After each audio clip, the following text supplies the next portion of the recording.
Hi there, and welcome to the Defend Freedom Tour 2015. We are here tonight with Concerned Veterans for America. We will be interviewing some celebrities this evening, as well as some of the folks in attendance. We've got some good Americans here. We've got veterans, military families, as well as supporters of the program. And we're really excited to get started. We're here in Virginia Beach at the Virginia Beach Convention Center, and we're ready to go. As you can see around me, we've got quite a few folks here already filtering in. The program should begin in about a half an hour. We've got some free food. It's open bar at this moment, and just some good, clean fun, some good American fun. Hi there. Can I get you in the shot? Do you mind? We have a veteran here, and as well as a supporter. So, what are your names, please? Mike Sutterluti. Great to meet you. Hi, Lori Sutterluti. Great to meet you. My name is Lori Snell. I'm doing the interviews for this evening's program. What brought you out tonight? I'm really concerned about our country's freedoms. Great. How about you, sir? Same thing. Could I ask you about your service? I was in the United States Navy. In the Navy. Where were you stationed? Here. Hey, not a far drive then for you. That's good. That's great. So let's see. What can I ask you about? There are so many things I want to ask. Do you have family here in the area? Are you? Yes. And my best friend, her husband is currently serving in the Army. So, yeah. So what do you think about the direction of the country? Can you tell me a little bit about it? You don't have to say anything political. Not real happy with it, but we're hoping we can change things. Well, this is a great place to start. We appreciate you coming this evening. Thank you so much. You too. Thank you very much. We're on the red carpet here, ladies and gentlemen. This could be a little crazy. We're going to see what we can find out over here at the booth. Hi there. What is your name? Caroline. I work for CVA. Yes. Hi, Caroline. Great. What made you want to join CVA? I love the mission. I love doing whatever we can for veterans. There's no group that's more deserving. That's a great reason to join. How about your friend here, this young lady? I see she's giving away some free stuff. We've got lots of free stuff here tonight as well. We've got bandanas, some koozies, we've got some flags, some stress balls in the form of grenades. Please don't throw them. We also have some nice t-shirts for people if they would like to come in and grab some t-shirts. Madison Rising is here. We have Ayla Brown. We've got a lot of cool stuff from them. We've got some t-shirts, some CDs. We're actually going to take a walk over here and see who else we can talk to. See who else we can get on camera. We're gonna jump in here. How are you doing tonight? What's your name? My name is Sam. How are you? Sam, how are you doing? I'm great. Great. Can you tell me why you're here, Sam? I'm here because I'm drumming with Madison Rising. That's right, with Madison Rising. That's awesome. Can I jump on stage and just drum with you? No comment. All right, fine. So what do you have here for the folks? Well, this is my phone, not for sale. We have some shirts, we have some Zippo lighters, patches, CDs. We want to get the merch out to people, and they can take something home with them after the show if they really enjoyed being inspired by Madison Rising and the CVA and everything. Great. Can you tell me about Madison Rising, please? Yeah. What specifically would you want me to tell me about the band? Tell me why you guys joined CVA. Why are you on the tour? Why are we on the tour? Well, we're on the tour because us and the CVA share the same mission. We are both pushing for more patriotism around the country. We're pushing for reaching the younger generations and also helping the vets as well. I mean, as we've heard from Pete many times, there's so much corruption in the VA. And so as a rock band that believes in supporting vets and those who are overseas, this is the perfect combination. Madison Rising, CVA, it just worked out really well. And it's really great. Here we are, we're doing a bunch of shows. I mean, it's awesome. It is awesome. I don't know, it's summer, I love summer, things are good. Yeah. Well, it's a great mission and we're happy to be a part of it, for sure. Thanks, Sam, I appreciate it. Good luck with your sales this evening. Thank you. Alrighty, we're going to walk a little bit more here if you want to come on and follow me, sir. Hi, sir, how are you this evening? How are you doing? My name is Irv. Hi, Irv, how are you doing? Can you tell me why you came out this evening? I heard about it through a friend, and I certainly want to support anything that has to do with military or veterans. That sounds amazing. In your country. Absolutely. We feel the same. Yes. That's why most of us are here, That's right. Not just the free booze. And that's so good. That's right. That's right. That's the least. That's the least of the reasons I came. Exactly. We have a grandson in Marines also. Oh, great. Is he active duty right now? He is. Yeah. He's in Japan, getting ready to come back to statesides, and he's had 2 tours of Iraq. Yeah, and He stepped on IED. That messed him up, but he's okay.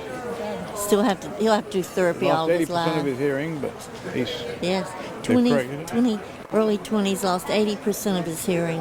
Has to wear 2 hearing aids. You know, you hear similar stories all the time, and it's But he just loved the Marines. He just gun ho. And when he had to go home after treatment, he didn't like it because he wanted to be back there with his buddies helping him.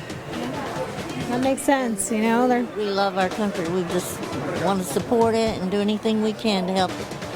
We're happy to have you here. I'll tell you. Thank you very much for coming. Enjoy the show. You're welcome. Okay. Hello, sir. Okay. Yes, sir. Can you tell me your name, please? Scott Mann. Yes. And Scott is here. He's going to be our MC tonight, correct? Yep. Can you tell me why you're here? Besides being obviously. Well, I joined CVA as an advisor, I don't know, about 6 months ago, and I'm a retired Green Beret and spend a lot of time working on trying to change the game and how we fight violent extremism. I wrote a book called Game Changers on that, so I spend a lot of time on that. And I also spend a lot of time on helping our veterans transition to civil society. So Pete Hegseth and I met. He saw me give a speech, and he's like, hey, I want you to come on and be one of our advisors on both sides of the pond. So that's what I do. Well, that's great. Did you see Pete this morning on Fox and I Friends? did not, man. I'm going to watch it, though. I'm going to go back and watch the link. He's a natural. He just did amazing. Yeah, he really is a great representative for all of our veterans, I think. Yeah, great. So, what do you think? What's going to be your byline? Is there anything? You know what it's all about is your husband talks about it the best is leadership. It's all about grassroots leadership. If we're waiting for something to come down from Washington D.C., we're going to be waiting a long time. And it's about just taking action at the grassroots level and stepping into the moment and leading the way a lot of these veterans in here tonight have always led. And that's how stuff gets done. So that's my message, and I think that's Sean's message, and everybody here.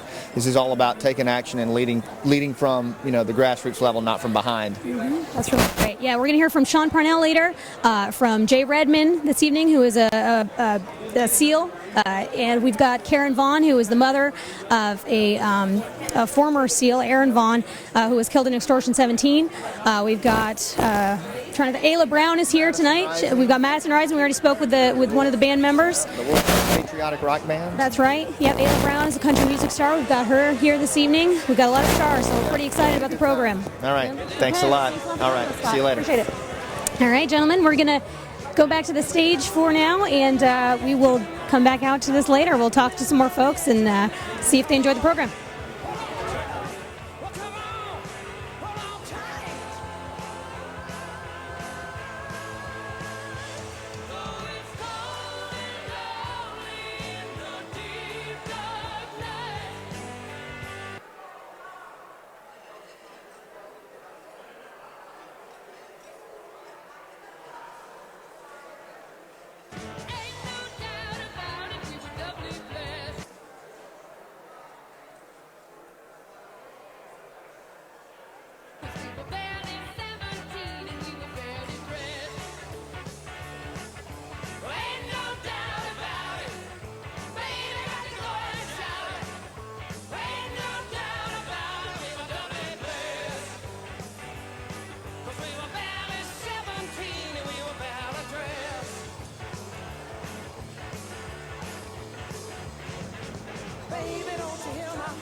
Will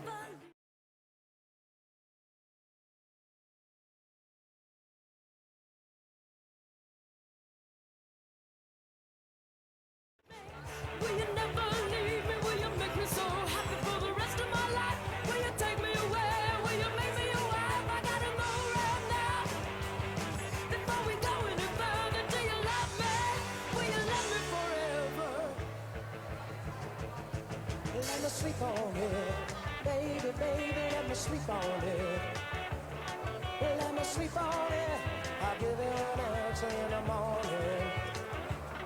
Let me sleep on it. Baby, baby, let me sleep on it. Let me sleep on it. I'll give you an answer in the morning. Let me sleep on it. Baby, baby, let me sleep on it. Let me sleep on it. I'll give you an answer in the morning. I gotta know right now, do you love me? Will you love me forever? Do you need me? Will you never leave me? Will you make me so happy for the rest of my life? Will you take me away? Will you make me your wife? I gotta know right now. Yes, hi, welcome back. We are here at the Defend Freedom Tour 2015 with Concerned Veterans for America. And right now I'm standing here with Ayla Brown, country music recording artist. She has joined us this evening. She will be singing the national anthem, as well as a few of her other pieces that she'll be performing for tonight. Ayla, what got you involved with Concerned Veterans for America? Well, I think it's a really important cause, and my involvement is really to bring music in a different capacity through patriotism, through loyalty, love, family, and so my lyrics, I hope, my goal is for people to connect with them and just share my goals and my dreams with those who are watching, and this is an important night. The fact that this place is packed is really exciting, so if you haven't made yourself available, make yourself available tonight. Come on down, there's still time, I'll save you a seat. That's really great. All right, what do you want to say to our fans, to the people out here, who couldn't make it to the tour tonight? Is there a message that you want to give to them besides, just come on down for those who can't make it? For those who can't make it, there's still ways for them to get involved. Just go to this website. Do you see it right here? CV4A for more information. There you go. You can still stay active within your community, and I love what CVA says, to put your boots on for one last mission. I think that's such a powerful statement, and it's so true. There's so many things that we can do together as a community to make the next generation, the generation after that, have something to be stable and to grab onto, and just be the America that we know is the best country in the whole world. So just go to CV4A and get involved if you can't be here, and yeah.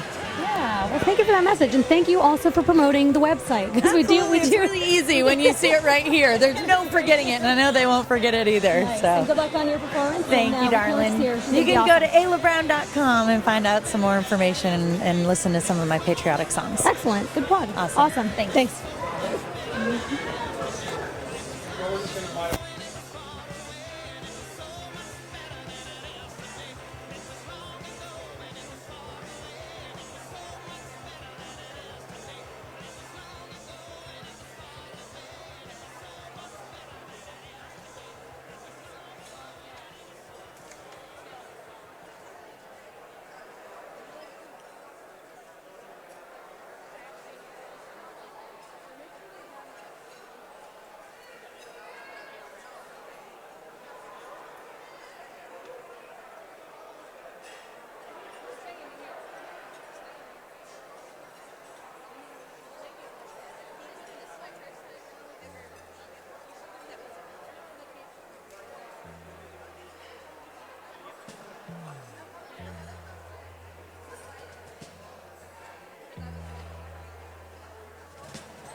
Ground control to Major Tom. Ground control to Major Tom. Take your protein pills.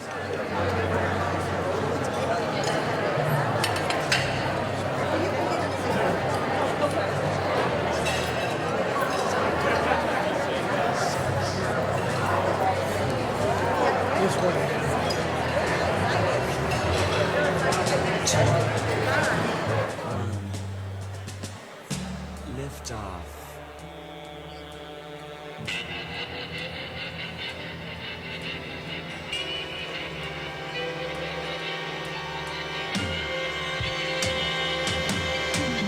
This is ground control to Major Tom. You've really made me great. And the papers want to know whose shirts you wear. Now it's time to leave the capsule if you dare. This is Major Tom to ground control. I'm stepping through the door, and I'm floating in the most peculiar way. I'm different today. For here am I sitting in a tin can. Hi, we're back at the Defend Freedom Tour 2015 with the Concerned Veterans for America, and I have with me Sean Parnell. He's one of our speakers for this evening, a U.S. Army Airborne Ranger, and one of our speakers. So he's going to tell us what he's here, what he's doing, and why he got involved in CVA. Sean, why did you get involved in CVA? Well, we're just trying to encourage veterans from every generation to fight for the freedoms that we all fought for in foreign countries right here at home. And I think veterans are uniquely postured to do that. We know what it means to be free, and I think we're the best people to really encourage other American civilians, families, patriots to get involved in the direction of our country and continue to fight for it. And what can they do to continue to fight for it, Sean? What can they do with Concerned Veterans for America? Well, they can come out here. First of all, they can sign up at the Action Center, which is right over here. They're going to get a lineup of 2 great bands, 3 speakers, and all of those people are going to be encouraging people to go to the Action Center, sign up, and we'll train them to be great grassroots veterans advocates and activists on behalf of this grateful nation. And so they're going to get to do, once they sign up, we're going to train them. We're going to do a 4-day boot camp right here local in this area. We'll train them to be, just like you would train an infantryman to go to battle, we're going to train these guys to be great activists and freedom fighters for this country. That's great. Now, you say boot camp. Does that mean, are they going to be, doing push-ups? Are they going to be doing pull-ups? What's happening in the boot camps? Well, the boot camps basically just teach them about CVA, what our mission is, and all of our big policy achievements, not the least of which was the Veterans Choice Act of last year. We passed through the House and the Senate, got the President to sign it, and that gives veterans a choice of where they can receive health care if they can't get health care at a VA facility within 30 days. But that's the boot camps. But another 6 months from now, there might be some stuff in the future where people are doing obstacle courses and push-ups as part of their, and I'm serious about that, so as part of a leadership reaction course that we're brainstorming now. So get on board with us now, fight for this country, because our children and our children's children deserve it. One last question here for you. What's your favorite thing about your wife? My favorite thing about my wife is that she's really, really good at interviews. She's got lots and lots of experience on this stuff, and she's amazing. She's wonderful. She's my wife, everybody. Thank you. All right.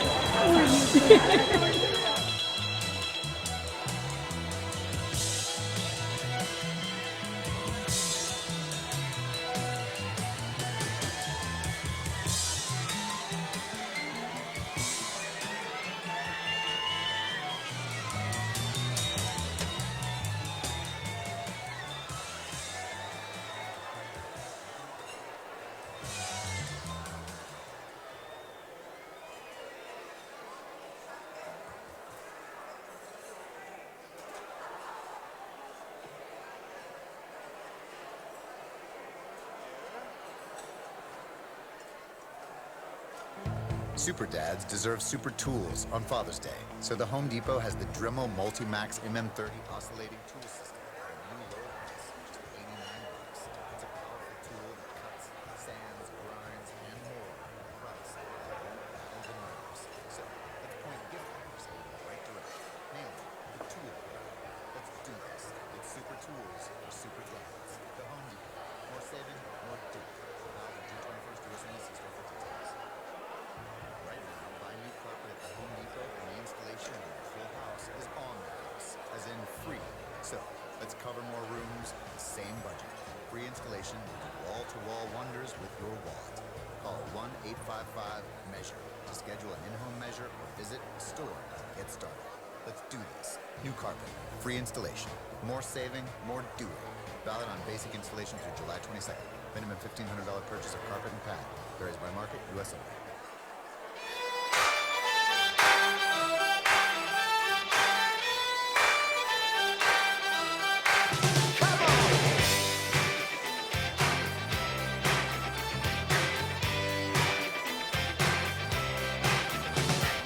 Does she walk? Does she talk? Does she come complete? My homeroom angel always pulled me from my seat. She was pure like snowflakes, no one could ever stain. The memory of my angel could never cause me pain. Years go by, I'm looking through a girl's magazine. And there's my homeroom angel on the pages in between. My blood runs cold, my memory has just been sold. My angel is the centerfold. Angel is the centerfold. My blood runs cold, my memory has just been sold. Okay, back at the Defend Freedom Tour 2015, I'm here with some young Marines this evening. They're going to tell us a little bit about the young Marines. So, where do you go to do the young Marines? To do your drills and your exercises? Where do you go for that? Okay, well, we meet at Max 24, which is off of the military base, and it's not really from a school, it's from all schools around Virginia Beach or in other areas. Like Young Marine Sergeant McGuire, they live 2 hours away from where we actually meet at. So. And that's great. Now, so why do you drive that 2 hours? You just really wanted to be in the Young Marines. Yes, because I realized that when I was younger, I wanted to do something. And when I found out when my brother went to boot camp for the Marine Corps, I really liked how they do it. So I wanted to do something like the Sea Cadets of what my brother did, so we found the Young Marines. That was really great. Now, do you do like boot camps? Do you do exercises? Do you actually train like Marines? Kind of, not really that much, but we do boot camps.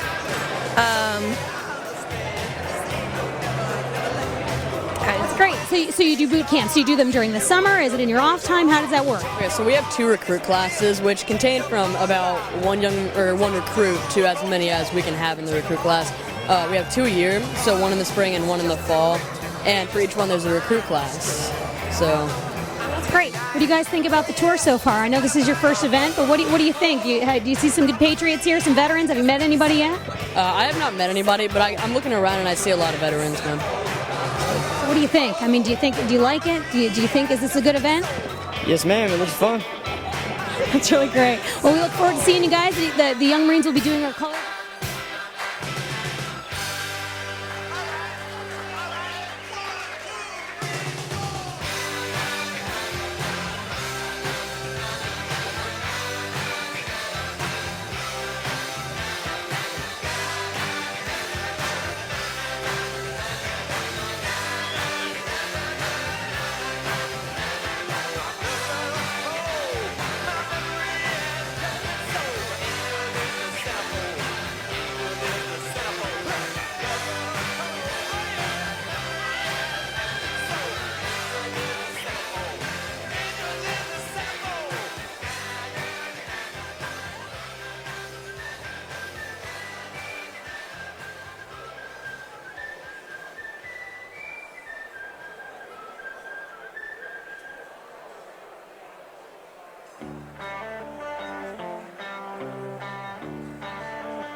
Ladies and gentlemen, thank you for attending the 2015 Concerned Veterans for America Defend Freedom Tour. Our program will begin in 10 minutes. Please help yourself to a plate and move towards your table.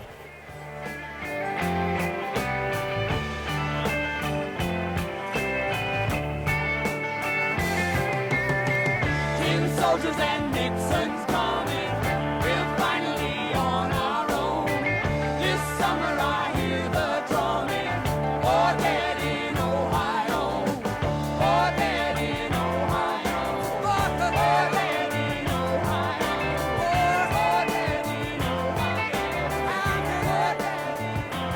I'm in war.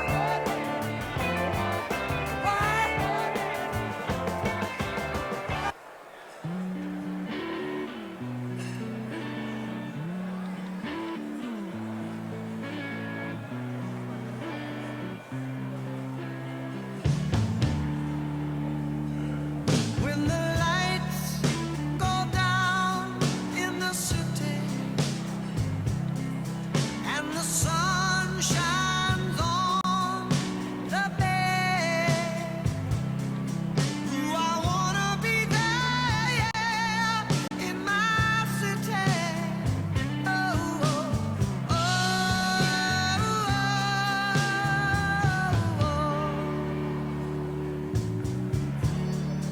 so you think you're lonely? Well, my friend, I'm lonely too. I wanna get back to my city by the bay.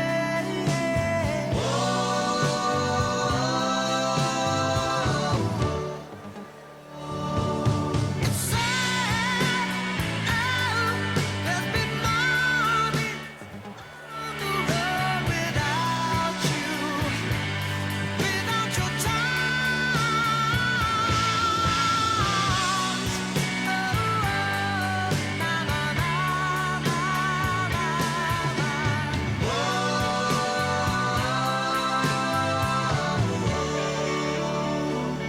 when the lights go down in the city and the sun shines on. Welcome back to the Defend Freedom Tour 2015. I have with me Jay Redman, a Navy SEAL, and he's going to tell us a little bit about his story very, very quickly, and then we're going to ask him some other questions too. I don't want to give it out to you, so I'm just going to say, please tell us your story. Well, Lloyd, first off, I want to say we're here in my hometown, Virginia Beach. I am honored to be a part of CVA and to be right here. I've done a lot of events in this building, and it's just really cool to be here with everybody from this area, so many veterans. So I spent my entire military career here, and basically you were asking me what happened to me. Bottom line, I moved too slow. That's it. Oh, now that can't be true. So, no, about 7 years ago, I was leading a team on an assault mission, typical of what a lot of special operations forces are doing. We were going after a high-value target and took down one target. We were told, hey, you've got some movement on another one. We did what we call a flex over that target. We walked into a very well-executed ambush. And myself and several other members of my team were shot up. I was hit at least 8 times that I know of between my body armor and body, and I took a round directly in the face, which led to almost 4 years and almost 40 surgeries to put me back together. Wow. Can you tell us a little bit about the letter that you wrote when you were getting treatment? So when I was in the hospital, very quickly I decided that I was going to drive forward. You know, I talked leadership that you can lead from any situation. And in the hospital around me, I had young warriors who also had been wounded, young Marines and Army infantrymen and other individuals who really were struggling with the injuries when you suffer these catastrophic wounds of war. So I said, okay, I'm not going to give in. I'm going to drive forward. I'm going to figure out how to lead these guys and lead myself. I had somebody come in my room and they were kind of feeling sorry, and I said, that's it. You know, and I wrote out a sign, and that sign said,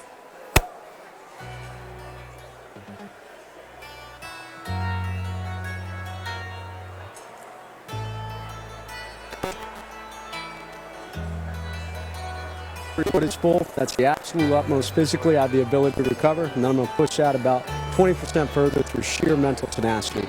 This room you're about to enter is a room of fun, optimism, and intense rapid regrowth.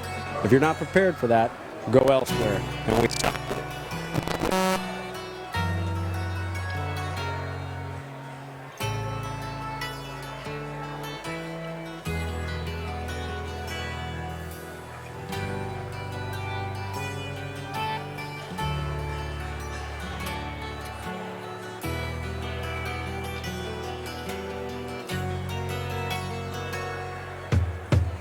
On a dark desert highway, cool wind in my hair, warm smell of colitas rising up through the air. Up ahead in the distance, I saw a shimmering light. My head grew heavy and my sight grew dim. I had to stop for the night. There she stood in the doorway. Heard the mission bell. I was thinking to myself, this could be heaven and this could be hell. Then she lit up a candle and she showed me the way. There were voices down the corridor. I thought I heard them say, welcome to the Hotel California. Such a lovely place, such a lovely place, such a lovely face. Plenty of room at the Hotel California.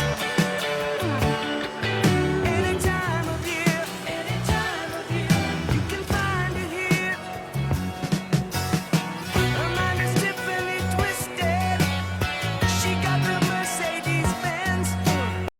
She got a lot of pretty, pretty boys that she calls friends. How they dance in the courtyard, sweet summer sweat. Some dance to remember, some dance to forget. So I called up the captain, please bring me my wine. He said, we haven't had that spirit here since 1969. And still those voices are calling from far away. Wake you up in the middle of the night just to hear them say, welcome to the Hotel California. Such a lovely place, such a lovely place, such a lovely face. They're living it up at the Hotel California. What a nice surprise, what a nice surprise. Bring your alibis. Mirrors on the ceiling, they pink champagne on ice. And she said, we are all just prisoners here of our own device. And in the master's chambers, they gathered for the feast. They stab it with their stealing eyes, but they just can't kill the beast. Last thing I remember, I was running for the door. I had to find the passage back to the place I was before. Relax, said the night man, we are programmed to receive. You can check out anytime you like, but you can never leave.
Ladies and gentlemen, welcome to the Concerned Veterans for America 2015 Defend Freedom Tour. We are proud to be in Virginia Beach and excited to get started. Please welcome to the stage Scott Mann. Scott Mann is a retired Green Beret with deployments all around the world.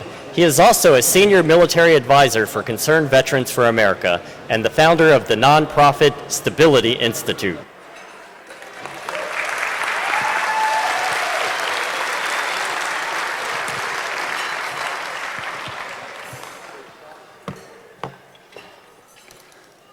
Virginia Beach, how we doing? Welcome to the 2015 Defend Freedom Tour, Virginia Beach. Come on now.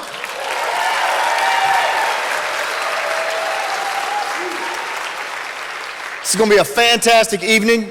This evening is all about you guys. It's all about leadership. It's all about patriotism. It's all about America.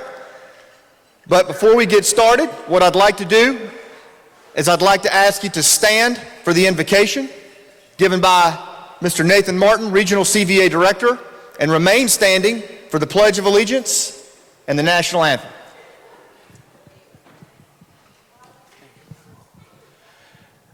Thank you very much. Let us pray. Dear Heavenly Father, we just thank you very much for the wonderful blessings you've given us in this country, that we have the freedom to be here and to celebrate you and the work that you've done in our country. I also thank you, Lord, for those who have gone before us and laid down the ultimate sacrifice for our freedoms. And we just pray for the protection of those who are right now serving to protect our freedoms as well. In the name of Jesus Christ, our Lord and Savior, amen.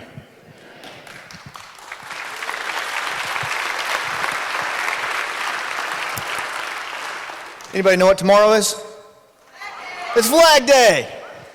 And I can't think of a better way to celebrate Flag Day than by honoring our flag through the Pledge of Allegiance and our national anthem. And to do that tonight, we have the Staff Sergeant Jason D. Whitehouse, Young Marines of Virginia Beach, Color Guard, post.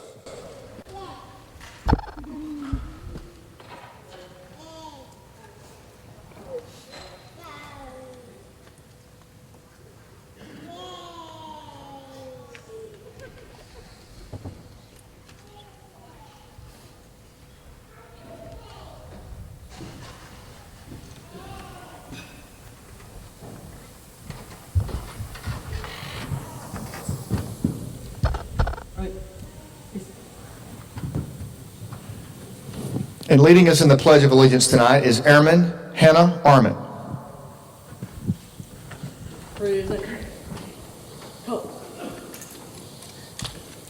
I pledge allegiance to the flag of the United States of America and to the republic for which it stands, one nation, under God, indivisible, with liberty and justice for all.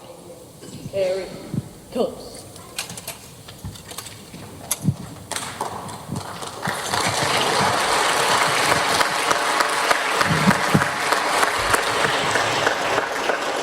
Ladies and gentlemen, for the national anthem, I'd like to ask you to help me welcome to the stage a former American Idol finalist, a Boston College basketball player, and a current national country music recording artist. Her dad, United States Senator Scott Brown, was instrumental in helping our military, and while he was in office, by helping to pass the Hire a Hero program and Arlington National Cemetery bills. I can also tell you that as a former Green Beret, Senator Brown was one of the most influential congressmen in helping us do our jobs in the rural backcountries of Afghanistan late in the war. He was a true patriot, and when everybody else was ready to quit on America and quit on what we were doing in Afghanistan, Senator Brown stood firm.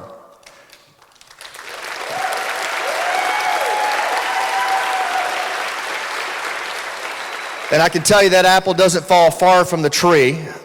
Patriotism runs in the family, and this young woman has done a lot of work for our servicemen and women as well, to include 3 tours overseas to entertain our troops to places like Afghanistan and Kyrgyzstan, lovely garden spots, numerous charitable events, and even part of her CD sales benefit military nonprofits. So would you please give a warm Virginia Beach welcome to the stage to sing the national anthem and then a few other songs, Miss Ayla Brown.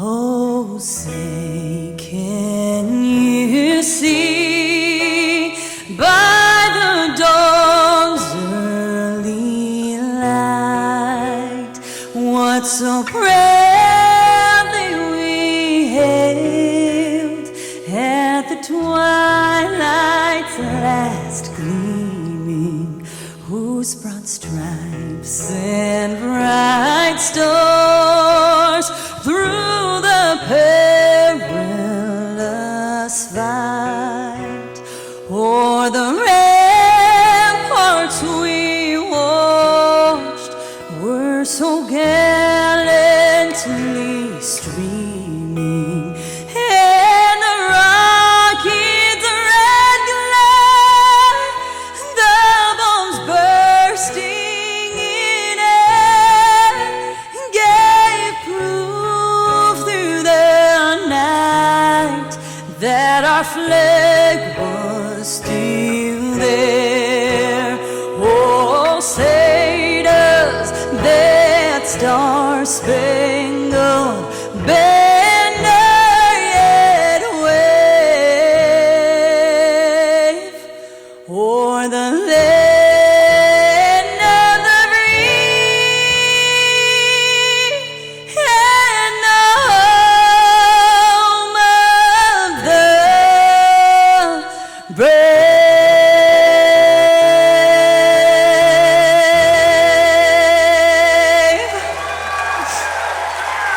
Ayla Brown, everybody.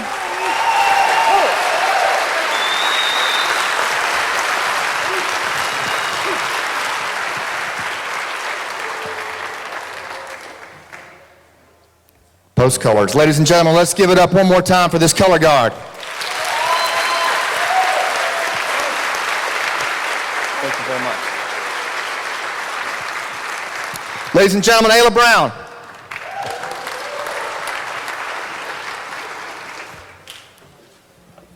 Wow, how's everyone doing tonight? Good? Woo!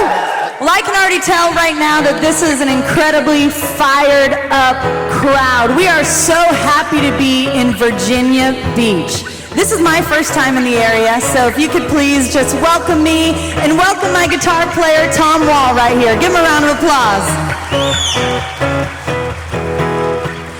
Now, do we love this country or what? Well, I sure do, and I wrote a song about how much I love America. It's called Pride of America. Here we go!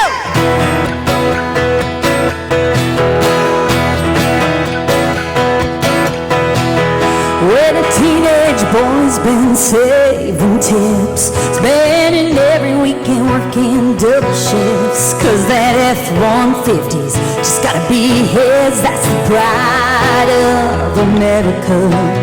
When the tears roll on a father's face as his oldest son's walking across the stage, the first in the family to graduate. That's the pride of America.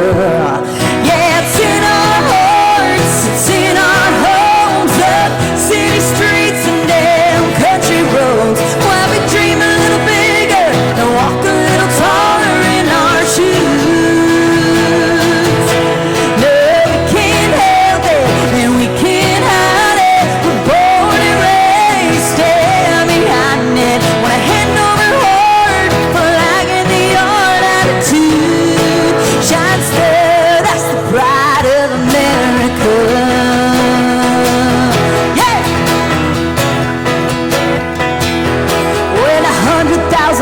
Sunday afternoon, turn to face the red, white, and blue, 'cause the coin ain't tossed till they all salute. That's the pride of America.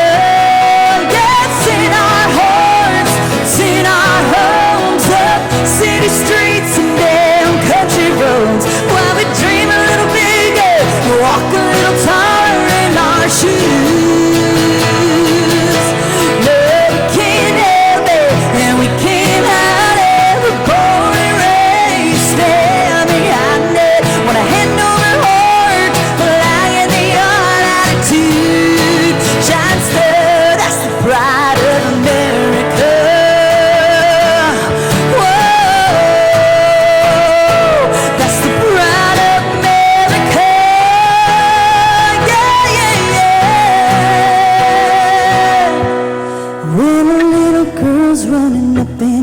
the street, tying yellow ribbons round every tree, 'cause her daddy's coming home from overseas. That's the pride of America. Come on, guys! Yeah, it's in our hearts, it's in our homes, up city streets and down country roads, while we dream a little bigger and walk a little taller in our shoes.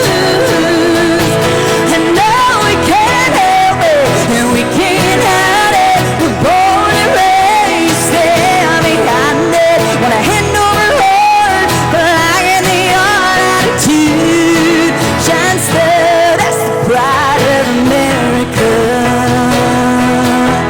Yeah, pride of America.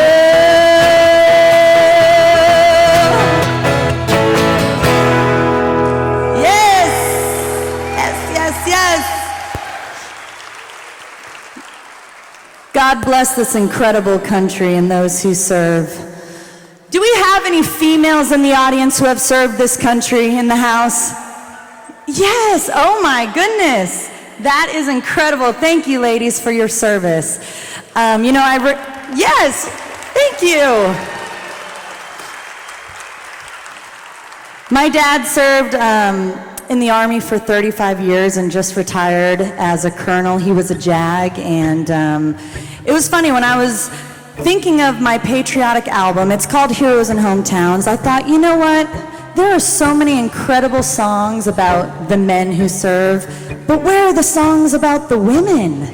Right? The ones who put on that uniform every day and serve our country proud. So I took matters into my own hands and I wrote this song, and ladies, it's dedicated to you. It's called Hero in Her Hometown.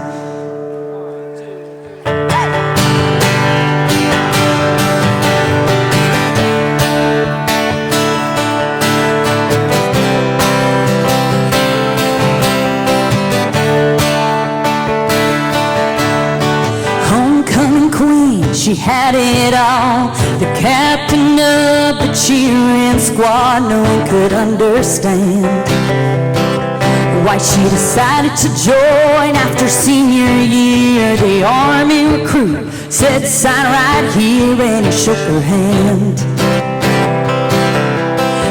Anywhere else is just an average Jane, just a rank and a number, no one knows her name.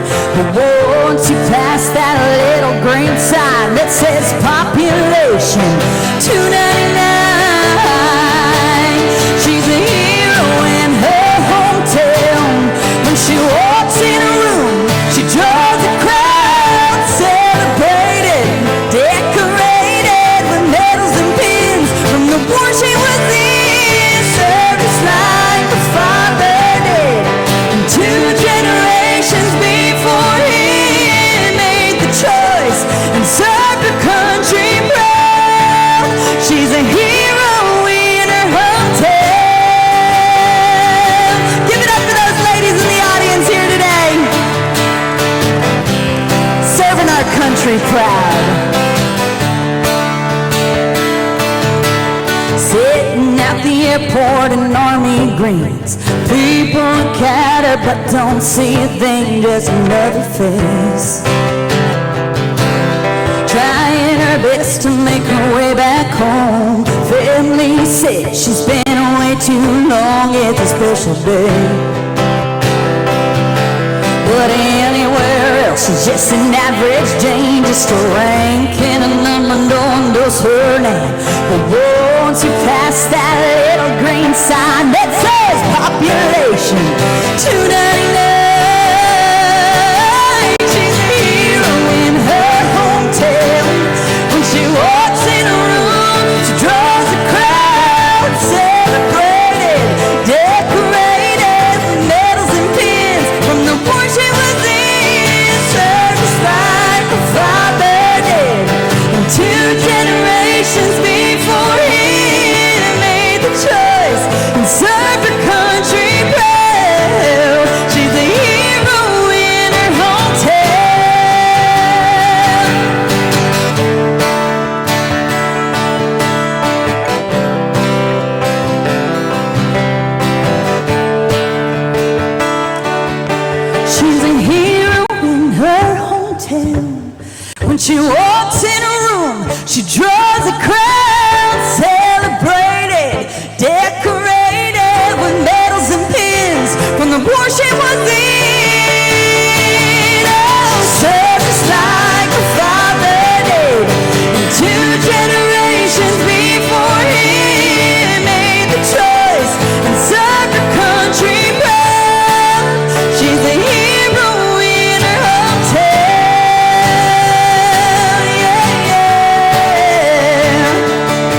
Whoa, whoa.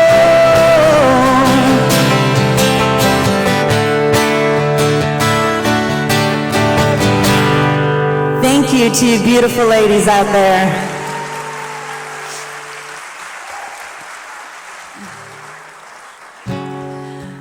Well, you can't get rid of me yet. I have a couple more songs that I need to sing. But you guys are in for such a treat tonight with the incredible speakers that we have that are going to be following me. And gosh, I feel so blessed. I get to be on tour with Concerned Veterans for America for all 23 cities.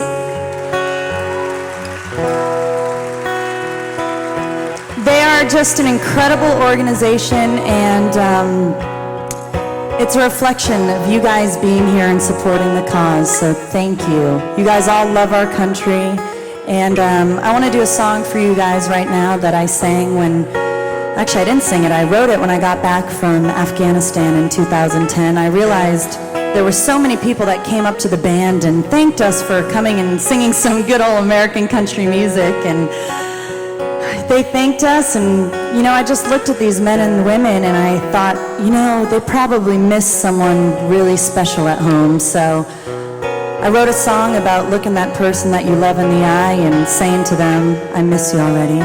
Hope you guys like it.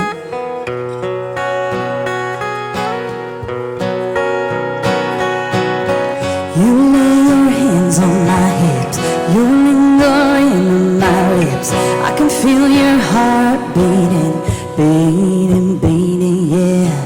I'm holding on to you tight, don't want to open my eyes. It's such a bittersweet feeling, 'cause I'm missing you already. Baby, you ain't even gone.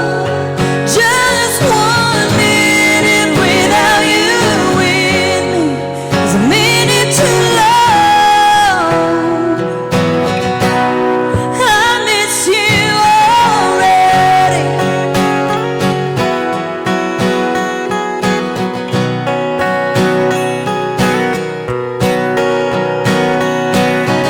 It's getting harder each time I have to kiss you goodbye. Baby, I don't think that I can do it, no. 'Cause when you're not around, you're all I'm thinking about. And I can't wait until I see you again, yeah. I'm missing you already. Baby, you ain't even gone. Just 1 minute without you with me is a minute too long. I miss you already.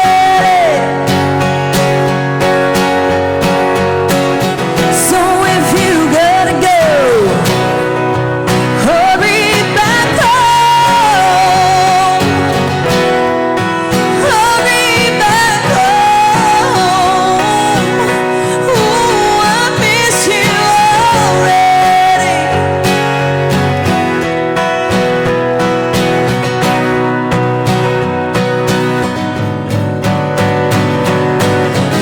I'm missing you already. Baby, you ain't even gone. Just 1 minute without you with me is a minute too long. Ooh, I miss you already.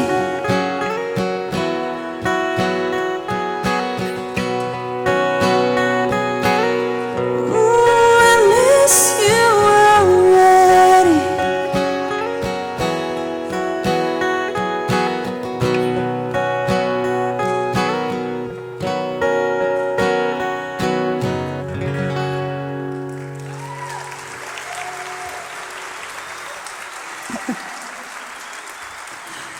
Thank you.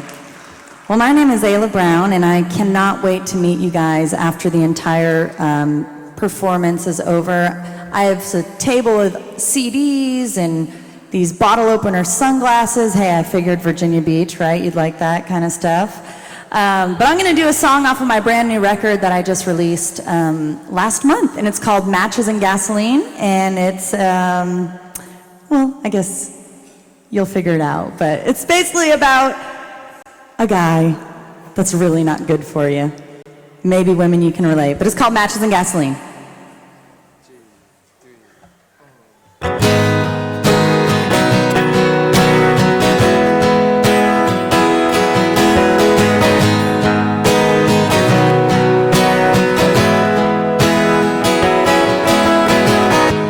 Every time you say goodbye, I swear that it's the last time. I lock my door, ignore your calls, and put you out of my mind. But somehow you always knew when I say that I don't want anyone else blowing smoke. You're my weakness, I'm defenseless. Ooh, ooh, ooh. You lit a fire that I can't put out. All the water in the world can't drown it. From the spark, and baby, you're the kerosene out of control, biting soul. This got me the enemy. When you touch me, I start melting. I know I shouldn't, but I just can't help it. You drive me wild, but you're driving me crazy. Boy, you know you're bad for me like matches and gasoline. Boy, you know you're bad for me like matches and gasoline.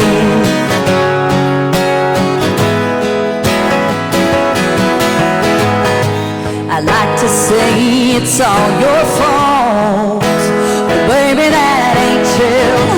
I'm the one who takes you back, the one that can't quit you. We both know this ain't love, but whatever the hell it is, I can't get enough, can't resist it. I'm addicted. Whoa, whoa, whoa. You lit a fire that I can't put out there. All the water in the world can't drown it. If I'm the spark, then baby, you're the kerosene out of control, biting soul. This could be the enemy. When you touch me, I start melting. I know I shouldn't, but I just can't help it. You drive me wild, but you're driving me crazy. Boy, you know you're bad for me like matches and gasoline. Yeah, yeah.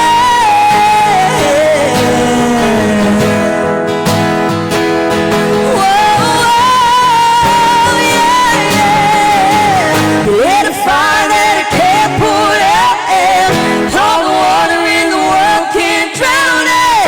If I'm the spark, then baby, you're the kerosene out of control, biting soul. This got me in the end of me.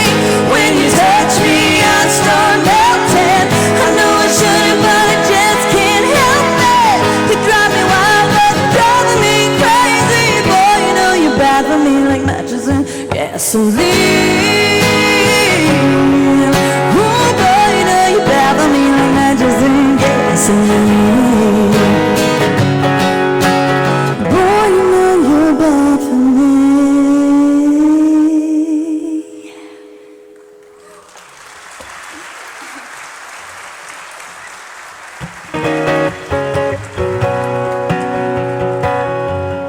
Well, this is my last song, guys. Thank you so much for sitting here and listening and engaging with Concerned Veterans for America. I am so proud to be on this tour. I'm so proud to stand up here and represent what this group talks about. And I want to finish with a song that is really special to me. It's my single off of my new record, and it's called Let Love In.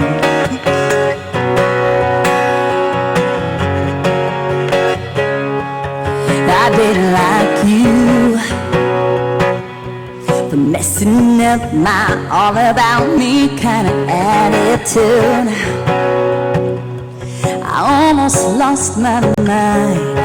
You got me thinking things I didn't want to think. I was focused on basically everything but you. But you,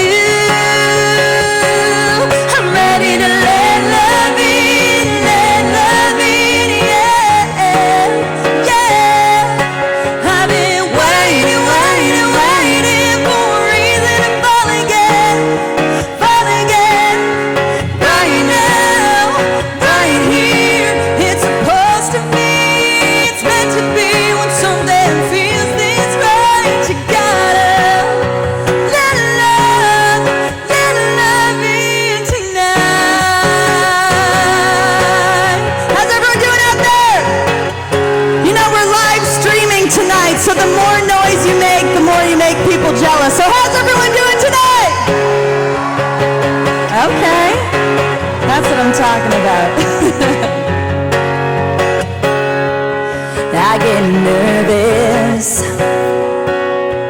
'cause I've been hurt and started to think it wasn't worth it.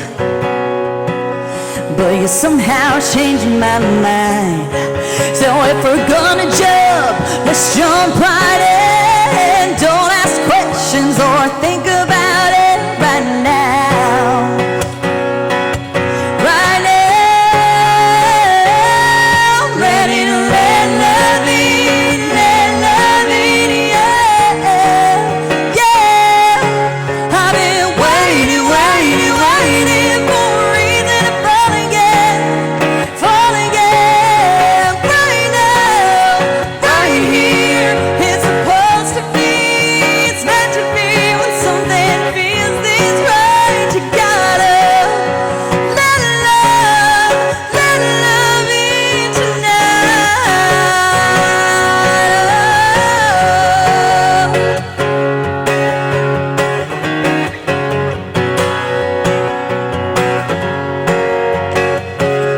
I'm ready to let love in, yeah, yeah. I've been waiting for a reason to fall again, right now, right here. It's supposed to be, it's meant to be. When something feels this right, you gotta let love in tonight.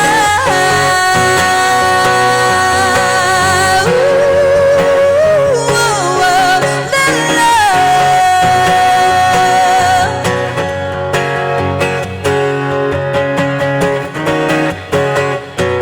Thank you guys so much. My name is Ayla Brown. Thank you for being here. Give it up for Ella Brown. Thanks, Scott.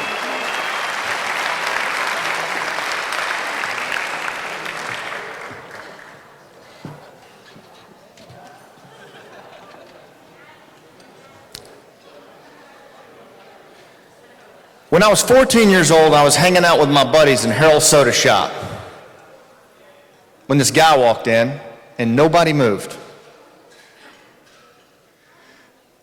He had on this polyester uniform that looked like cardboard. It didn't have a wrinkle in it. And he had on these big, big shiny boots. The toes were so shiny I could see myself in them as he walked in.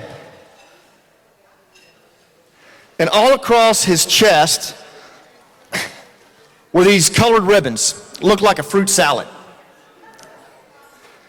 And on his head, he had this funny looking soft green hat. And he stuffed it in his waistband as he walked in the soda shop. Now, I was in the back of the soda shop over here when he came in. And as I watched him walk in, I said, that's me right there. That's me.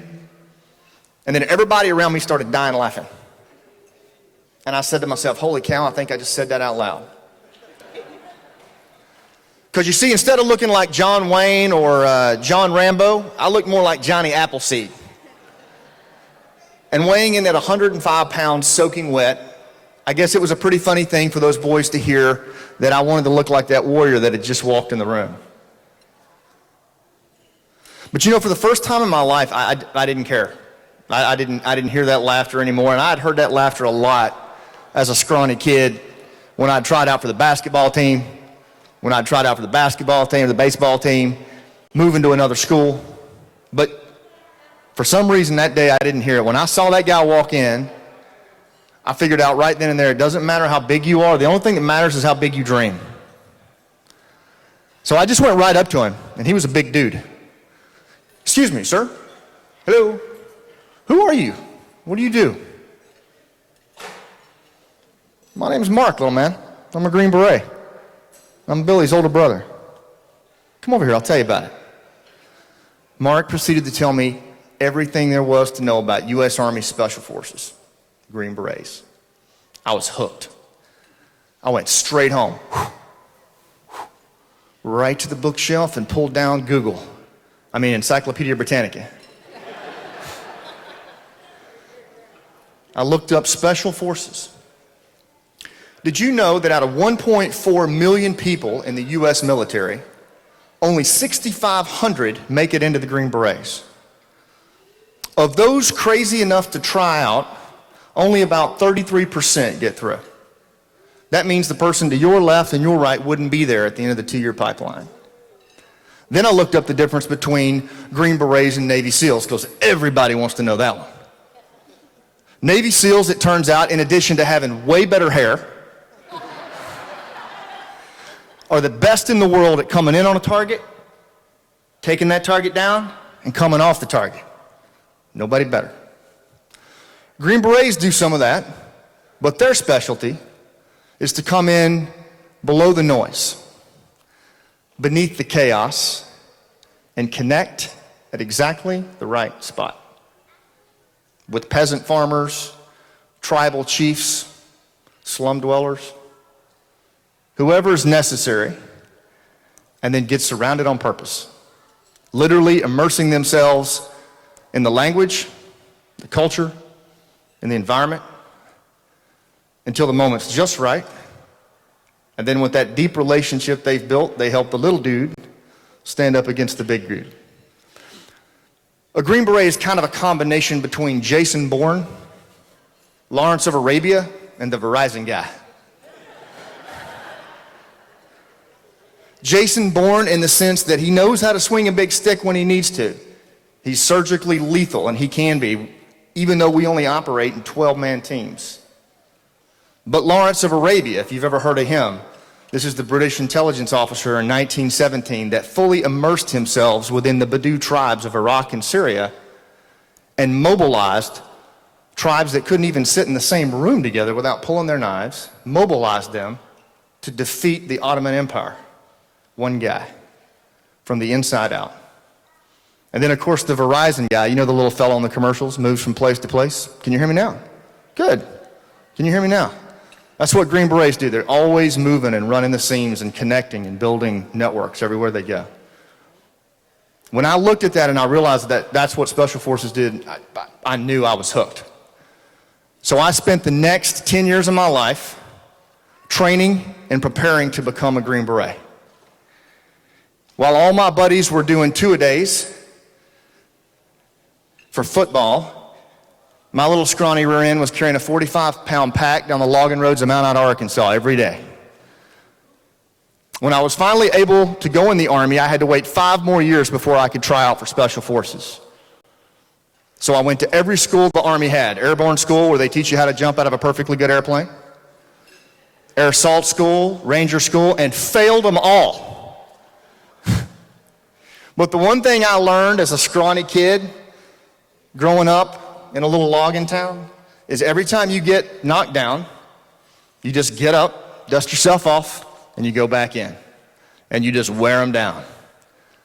And that's exactly what I did until one day in October of 1996, standing on a stage just like this one. 150 troopers to my left and right. I had my own polyester uniform, looked like cardboard. I had these big, shiny boots. I could see myself in them when I looked down. Even had a little fruit salad across here. And I had my own funny green hat. And I wore that Green Beret for the next 18 years of my life to places like Ecuador, Peru, Colombia, Iraq, Afghanistan. And it came at a cost. I said goodbye to my wife Monty and my boys Cody, Cooper, and Braden no less than 17 times in 10 years. I lost 23 of my friends in combat.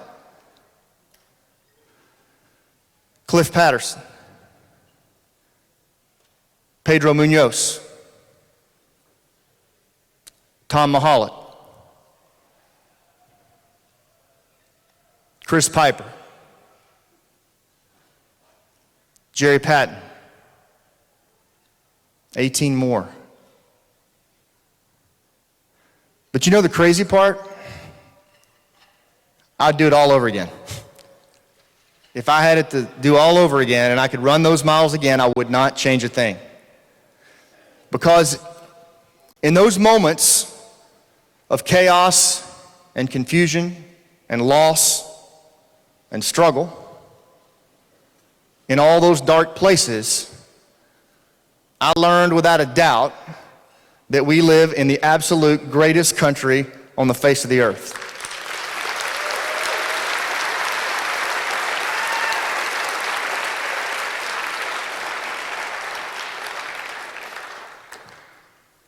And it became real clear to me that what it means to defend freedom. So when Pete Hegseth came up to me, the CEO of Concerned Veterans for America, and asked me to go on this tour and spend time with these amazing Americans, and more importantly, to spend time with you, patriots like you guys, man, I jumped at the chance. And to see all these young people here tonight, learning what it means to honor service, it's absolutely amazing. And to see all the warriors and their families here, give yourselves a round of applause.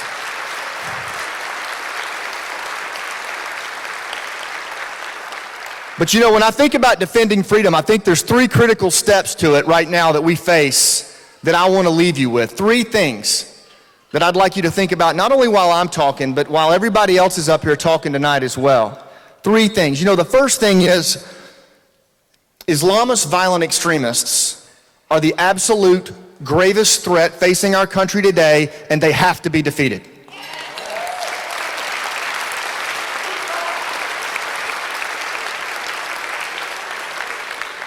I'm not entirely sure about this, but I'm fairly sure that it starts by naming our enemy and calling them what they are.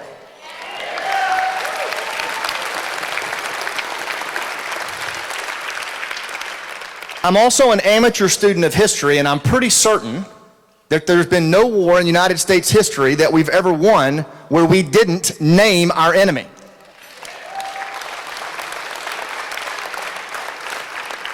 In addition to naming our enemy, we also have to understand what we're up against. Islamist violent extremists are absolutely ideologically bent on the establishment of a caliphate starting in Iraq and Syria that eventually goes global and projects their radical ideology globally so that they can usher in an end-of-days scenario. And that end-of-days scenario comes when they draw the United States into an epic battle in the Middle East. And every single American has to understand their strategy. We have to understand where they're trying to take things. The days of exporting this war to the shadows and allowing a few politicians in Washington, D.C. to outsource this thing are over.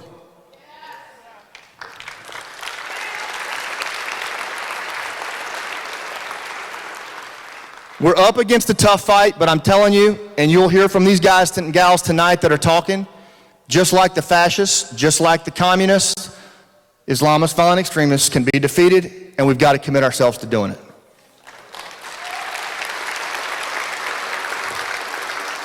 The second challenge that I would bring up is here at home.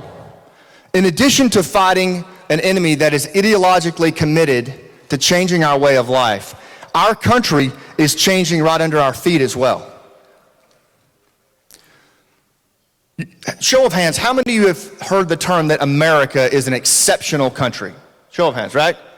How many of you believe that? I believe that. What makes America exceptional, though, and a lot of people don't understand this, yes, our people are fantastic, but what makes America exceptional, what makes us different, is that we have this amazing ability to trust each other beyond ethnicity, beyond race, beyond institution, beyond organization. There's no country on the planet, and the warriors in this room will attest to this, that has the level of trust in each other as citizens as the United States of America. And it's our ability to trust each other beyond organizational lines, beyond ethnicity, beyond tribe, that allows us to have a free market, a free economy, and the ability to pursue what our children want to pursue. Spend a little time in a place like Iraq or Afghanistan or Syria, and you'll understand that many of these countries, great people in these countries, but they're struggling with tribalism and clan warfare. in-groups and out-groups, honor and revenge, and they can't get past it. It's a vicious cycle. But we don't have that here, at least not for now. But look around. Look at how Americans are treating each other on the street. Look at the crud that's on our televisions at night. We're losing the ability to trust each other as a nation, and what's replacing it is a default level of conflict.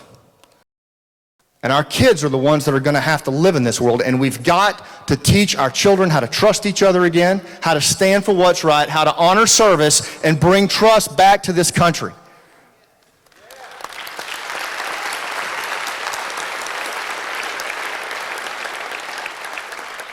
And the third thing, defeating Islamist violent extremists and bringing trust back to this country, it's got to happen.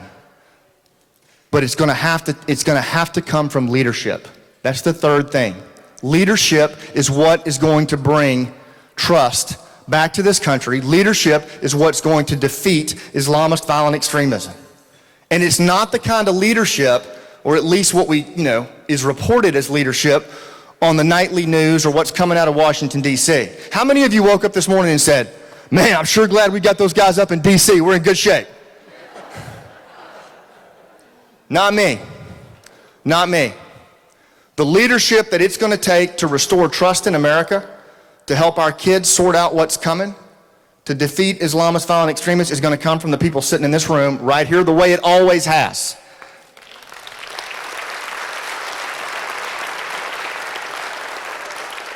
This isn't just some patriotic speech.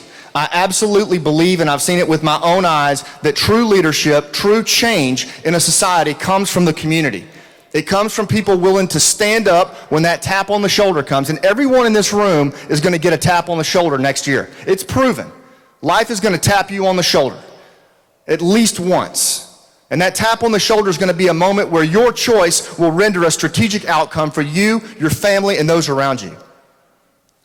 The way you'll know it's a tap in the shoulder is you won't be ready for it.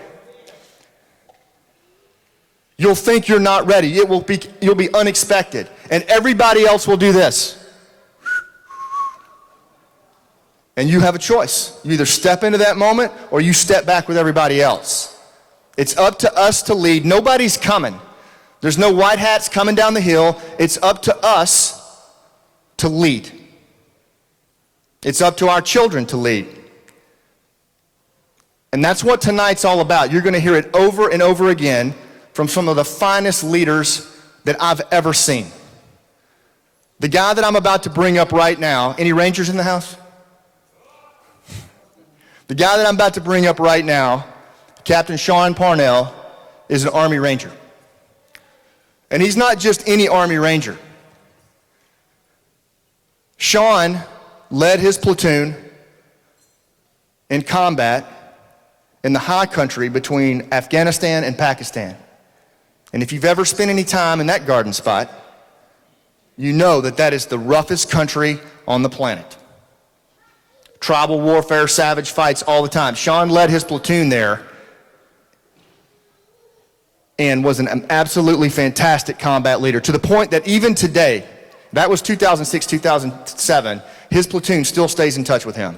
They still look to him as their platoon leader. He's there for them every step of the way, and he never forgot the obligation and oath that he took to stand up for his men and lead his men, and he does it every second of the day. He's a New York Times best-selling author. The book is Shadow Platoon. Will you please help me bring to the stage the one and only Captain Sean Parnell. Thank you. I appreciate that. Thank you. Thank you so much. Thank you all.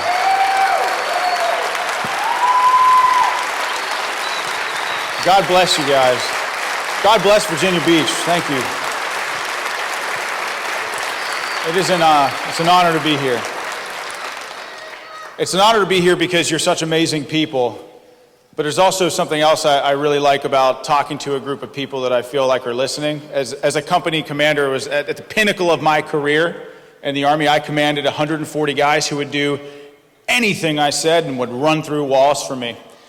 And now, I'm out of the military. I've got an amazing, beautiful wife. She's running around here somewhere, hopping and popping, doing her thing. But I got 3 beautiful little kids, Ethan, Emma, Evan, 6, 4, and 2. Just try to empathize with me for just a few seconds. I see there's some kids in the audience. I got out of the military where everyone listened to everything that I had to say 100% of the time. And now I'm a civilian, married with 3 kids, and I'm in a world where no one listens to a word I have to say ever. So thank you for listening. It's an honor to be out here tonight. 14 years ago, I was just a college student. The limit of my responsibilities was writing papers, trying to get to class on time, but I think the most important responsibility of the day was trying to figure out what beer we were going to drink that night. And so one morning, I woke up in a rundown apartment, sleeping on a ramshackle couch, surrounded by beer cans. I remember I sat up and I had the hangover of a lifetime. And I stumbled over to the TV set. I bent over. I turned it on and it flickered to life. Just in time to see a plane crash into the South Tower. I remember stumbling backward in that moment and sitting on my couch for what felt like hours, transfixed to those images of just raw horror as they engulfed our fellow Americans. I remember watching people tumble out of those flaming towers and land on the sidewalk with an impact, killing them instantly on live television. I remember the survivors stumbling out of that apocalyptic wreckage and the flames covered head to toe in that gray soot. The only thing that you could see was bloodshot eyes and a 1,000-yard stare. Y'all remember those moments, right? I mean, it's as if they're seared into our consciousness as Americans.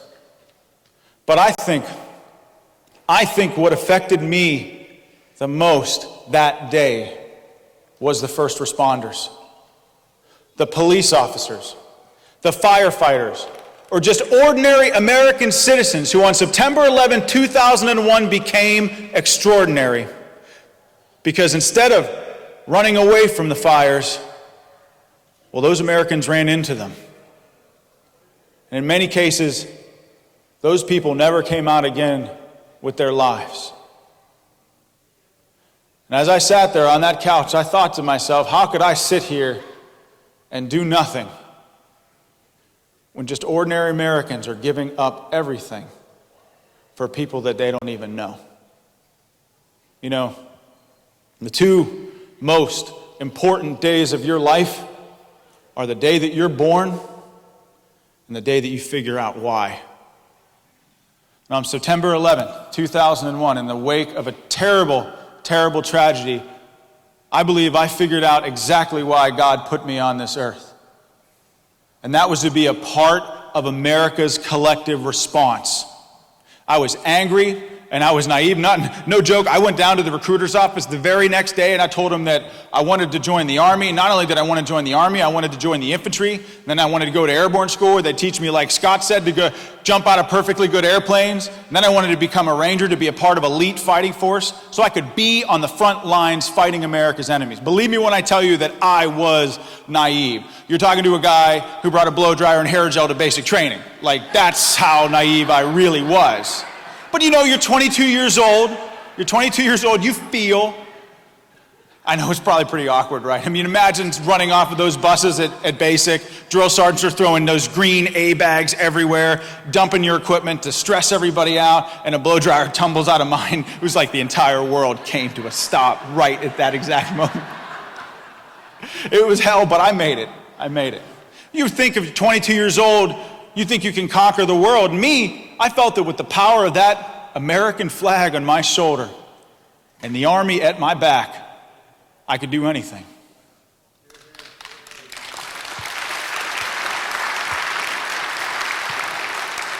And I made it through all the cool schools, and I took command of my men, a group of men called the Outlaw Platoon, on Memorial Day of 2005 at Fort Drum, New York. Any of you all know where Fort Drum, New York is, the 10th Mountain Division? It's like a couple people. Any of you that have been to Fort Drum, New York and Watertown, New York knows that there's 2 seasons there, July and winter. It's a little bit different here than in Virginia Beach. But I was there. My men and I, we did everything we could to train for an eventual deployment to Afghanistan. We shot 1 million rounds. We learned to shoot, move, and communicate together as a team. And in a year and a half, from when I first took command, we found ourselves on a hilltop in Afghanistan on June 10th, 2006. We were arrayed atop of an observation point overlooking infill routes from Pakistan, and our mission that day was to close with and destroy the enemy. And on that hilltop that day, I had 5 gun trucks in 360-degree perimeter and 24 infantrymen on the ground with me that day in Ranger grade fighting positions in between all my trucks. And we watched the sun come up that day over the mountains. Sun shone on the mountains and spilled down the side of them and into the valley below. We watched that sun come up to our position. We felt it touch our faces. But as that happened, I looked at 2 gigantic hilltops directly east of our position that both dominated my position.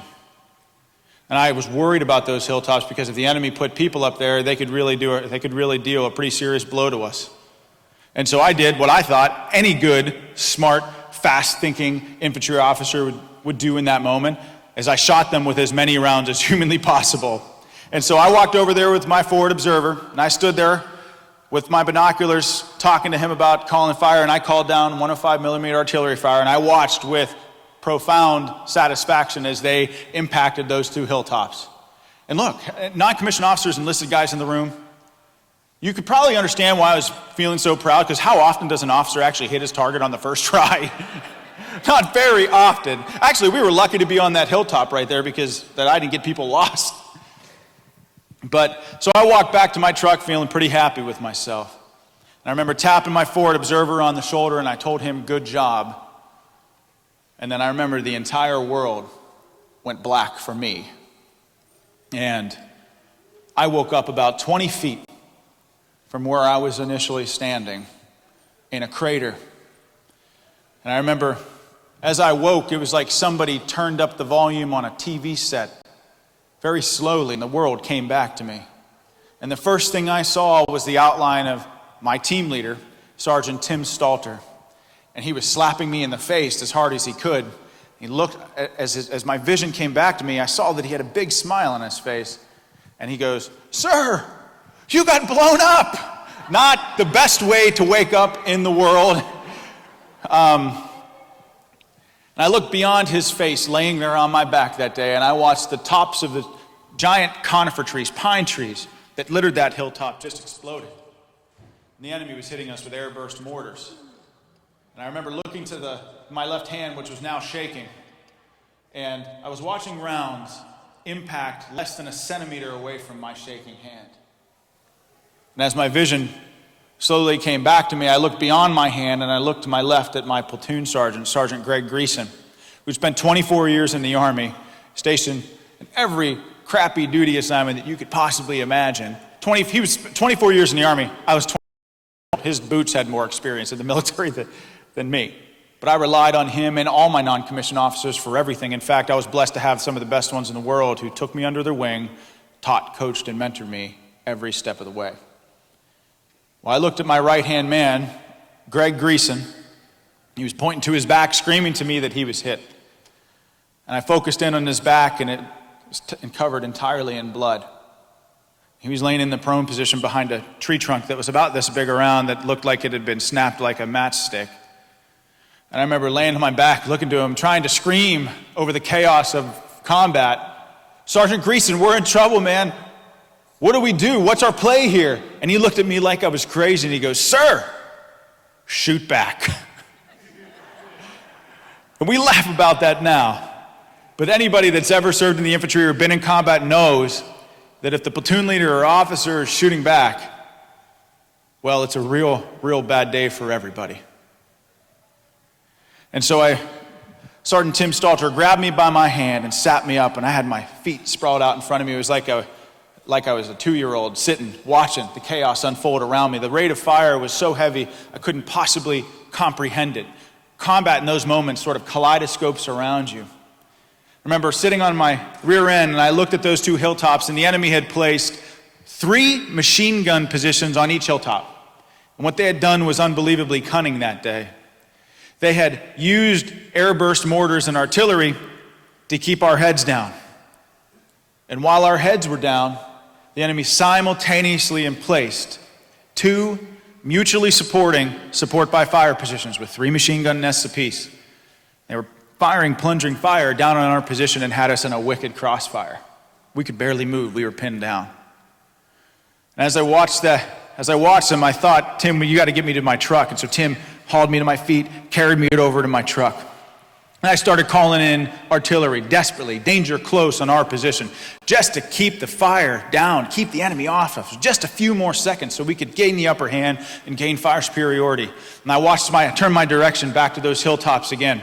And I thought, God, man, these guys are good. These guys are light infantrymen. They're trained. They're ready to handle situations like this. And I said to myself, man, if I were them right now, I would attack. I wouldn't let up at all. And no sooner did I think that, the 2 40-man platoon-size elements comes tearing down that hill into the valley below and up towards our position. And they weren't running. This was not a human wave attack. They were bounding. 5 men moving, 5 men shooting. 5 moving, 5 shooting, all the way to our position. And they were moving fast.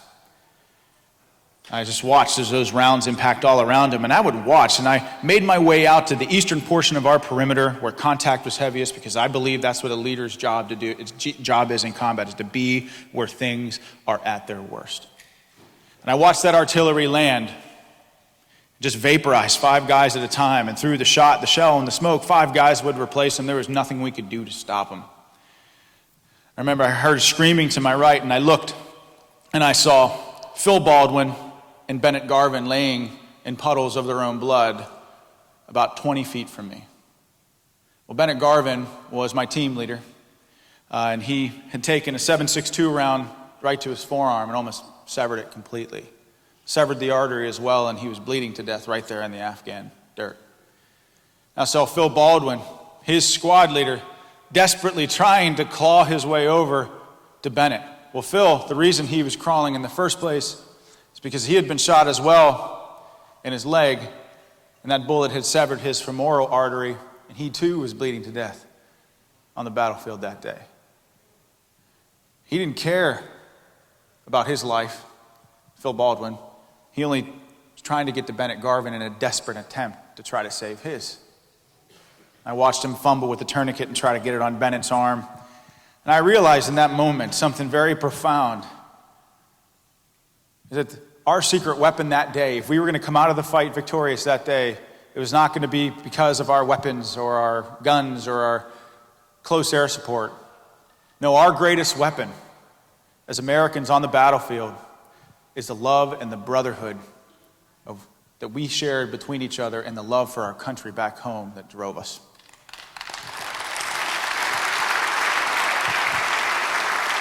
And so, as I came to that realization, Doc Jose Pantoja, a Mexican national, not even an American citizen, bolted out of nowhere, grabbed Bennett Garvin, threw a tourniquet out on his arm, picked him up, and just as they were starting to run back, a mortar round landed right next to him, and Doc dropped him, jumped on top of his body to shield him from the shrapnel, picked himself up and went to pick Garvin back up off the ground and took a bullet right to the face and dropped him.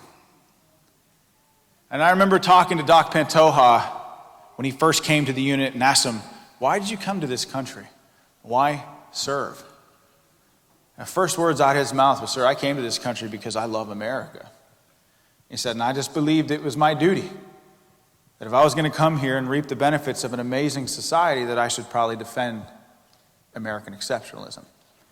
So that he could give his kids the American dream, he chose to serve. And on June 10, 2006, he took a bullet to the face protecting somebody. And as I was processing that moment, I saw to my left from those hilltops the enemy, about from this stage to that wall away. They were screaming, they could screaming at us. We were screaming back at them. Fighting was at point blank range. It was almost about to be hand to hand. And all around my perimeter, I see my platoon sergeant covered in blood, throwing the last rounds that he had to my men all around my perimeter, or my squad leaders and team leaders started screaming to me that they were black on ammo, which meant they had none left. And out of the corner of my eye, I saw somebody stand up, and it was Doc Pantoja with a bullet wound to the face, half of his face completely destroyed. He picked up Bennett Garvin, and he carried him all the way back to the casualty collection point. And as he turned around to go back to get Phil Baldwin, Doc and I realized that Phil had started crawling his way back so that he could take himself to the casualty collection point. And about halfway through, the rate of fire was just so heavy that I shared a glance with Phil Baldwin just like this, looked at him just like this. He looked back at me, and he turned over on his back, and I watched his helmet tumble away. Well, he couldn't make it back to us. He just couldn't. And so I looked at Doc, and Doc looked at me, and it was half a second before Doc, ruin-faced and all, was out there dragging Phil Baldwin back. I went out there and tried to help, and I got blown up again, and as I sat up from that explosion, I had clear fluid leaking out of my nose. It turned out I had fractured my skull, and I had cerebrospinal fluid leaking out of my head. I didn't know it at the time, but I myself was wounded as well. But by the time I came to, Doc had already had all 6'5", 250 pounds of Phil Baldwin back in the casualty collection point. Ladies and gentlemen, my platoon on June 10, 2006 was about as diverse as you could possibly imagine. 6 of my men weren't even citizens. We had guys from Mexico, guys from Russia, guys from Haiti, guys from South Vietnam, people that came to this country because they loved it. We had Northerners serving with Southerners. We had urbane city dwellers serving with country boys. We had Christians serving next to atheists, serving next to Wiccans. We had people from every walk of life. But let me tell you, on June 10, 2006, there were no hyphenated Americans with us that day. We were all just Americans.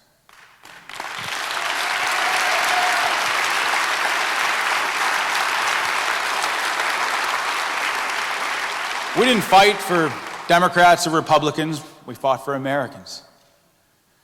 You know, I firmly believe that when Americans are united in purpose, this country and our people can accomplish anything.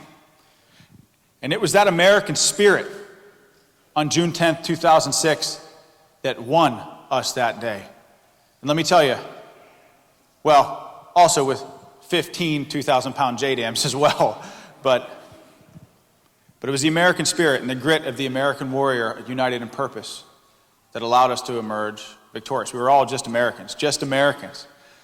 The people who stormed the beaches of Normandy and liberated concentration camps all over Europe, just Americans. The people who gave 300,000 of their sons to the righteous cause that ended slavery, just Americans. The people who went to the moon with less technology than you have in your pockets right now, just Americans. The greatest people and the greatest country the world has ever known.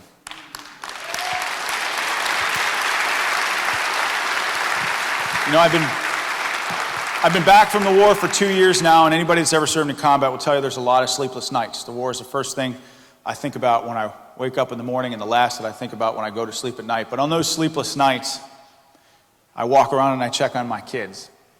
And I watch them peacefully sleeping in their beds at night.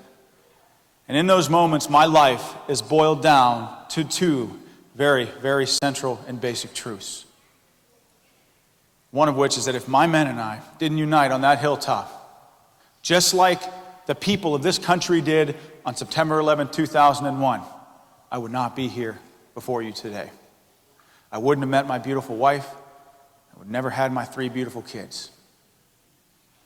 But the other central truth that I know in those moments, that if we do not take a stand, our children will not inherit an America as rich with opportunity as we here in this room have known.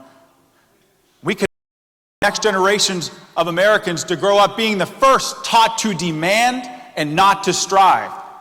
Those that demand to be served rather than to serve this great nation.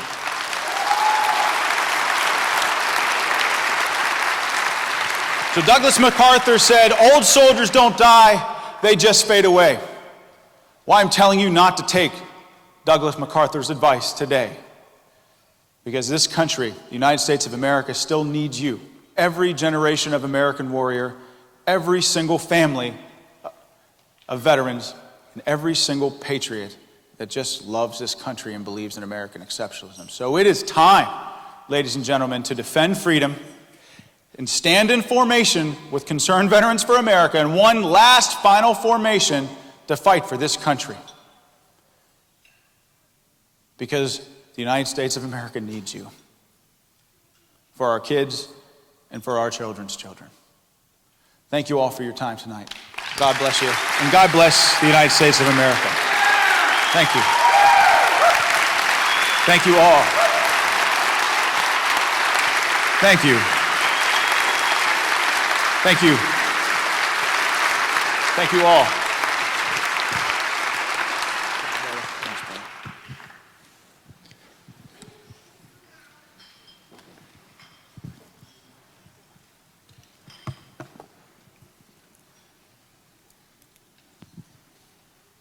How's everybody doing?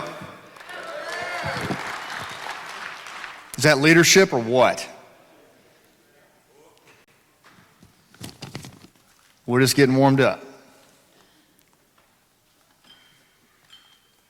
One of the things that I would ask you to do when we're done here tonight is please don't miss an opportunity to stop by the Action Center outside. You're going to hear that theme throughout the night, that this really is about leadership, and it's about your leadership that's going to take things to the next level.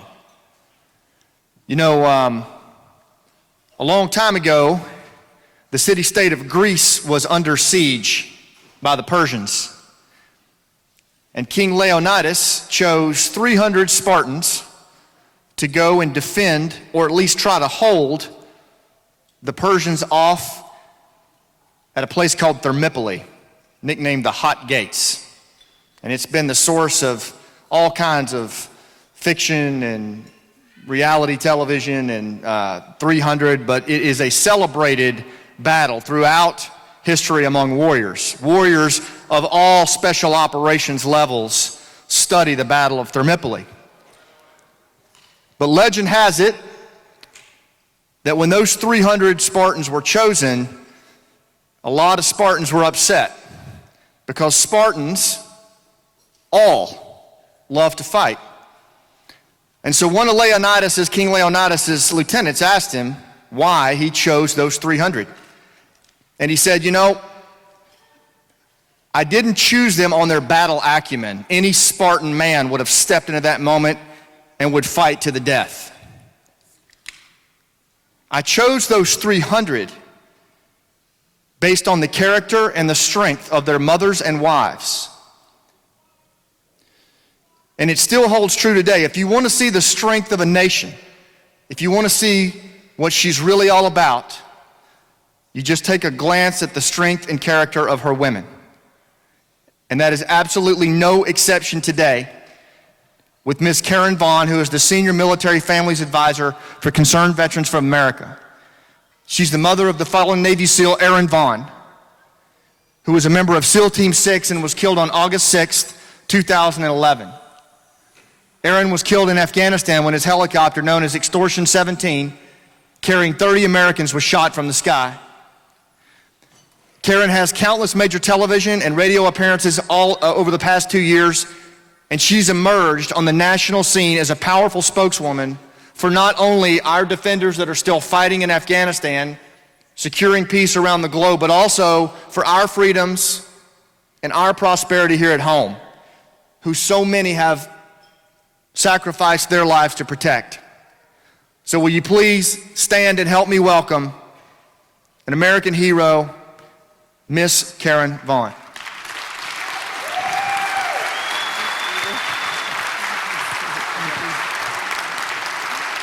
Thank you guys so much. Thank you. Listen, if you would allow me this, I would ask every veteran in the House or active duty service member, if you would please stand and remain standing for just a minute until I can say something to you. I really prefer starting every single event like this when I come up here. I want to look you in the face. Yeah.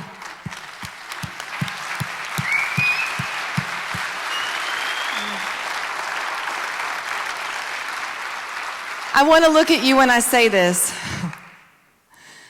I want to say to you that I understand fully that every freedom I've been given throughout my life to raise my family in this amazing nation was granted by you.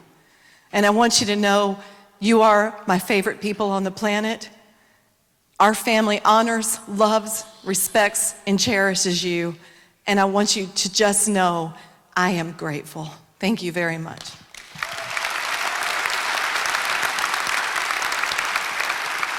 You know, all the way back to our founders, the people of this amazing nation have always understood that freedom was never, is never, and will never be free.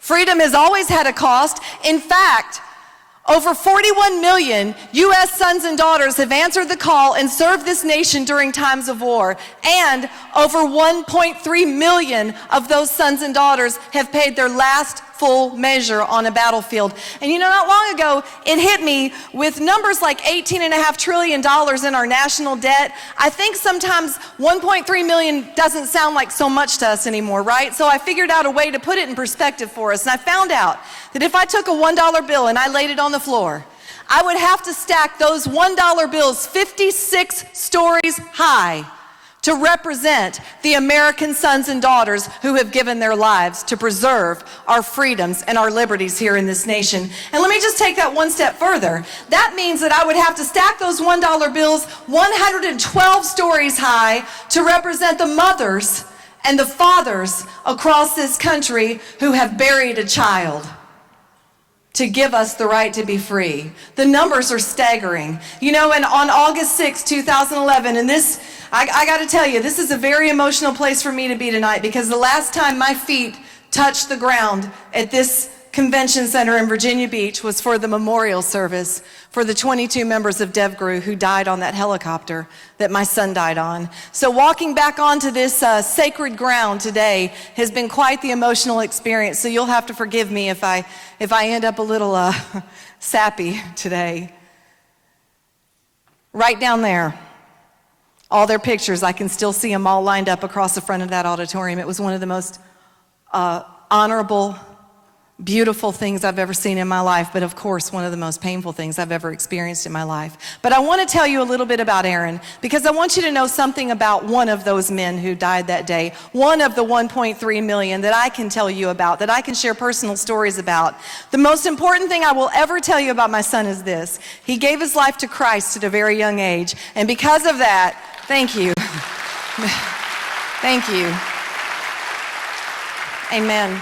Because of that, I know that before that helicopter ever hit the ground on that dark, horrible night in the Tangi River Valley of Afghanistan, I know that God himself reached down and scooped my boy up in his arms and took him home to be with him. And I know that because of my faith in Christ, I'll be with him again one day too. And that is the only comfort I have as a mother. That's it. That's what I've got.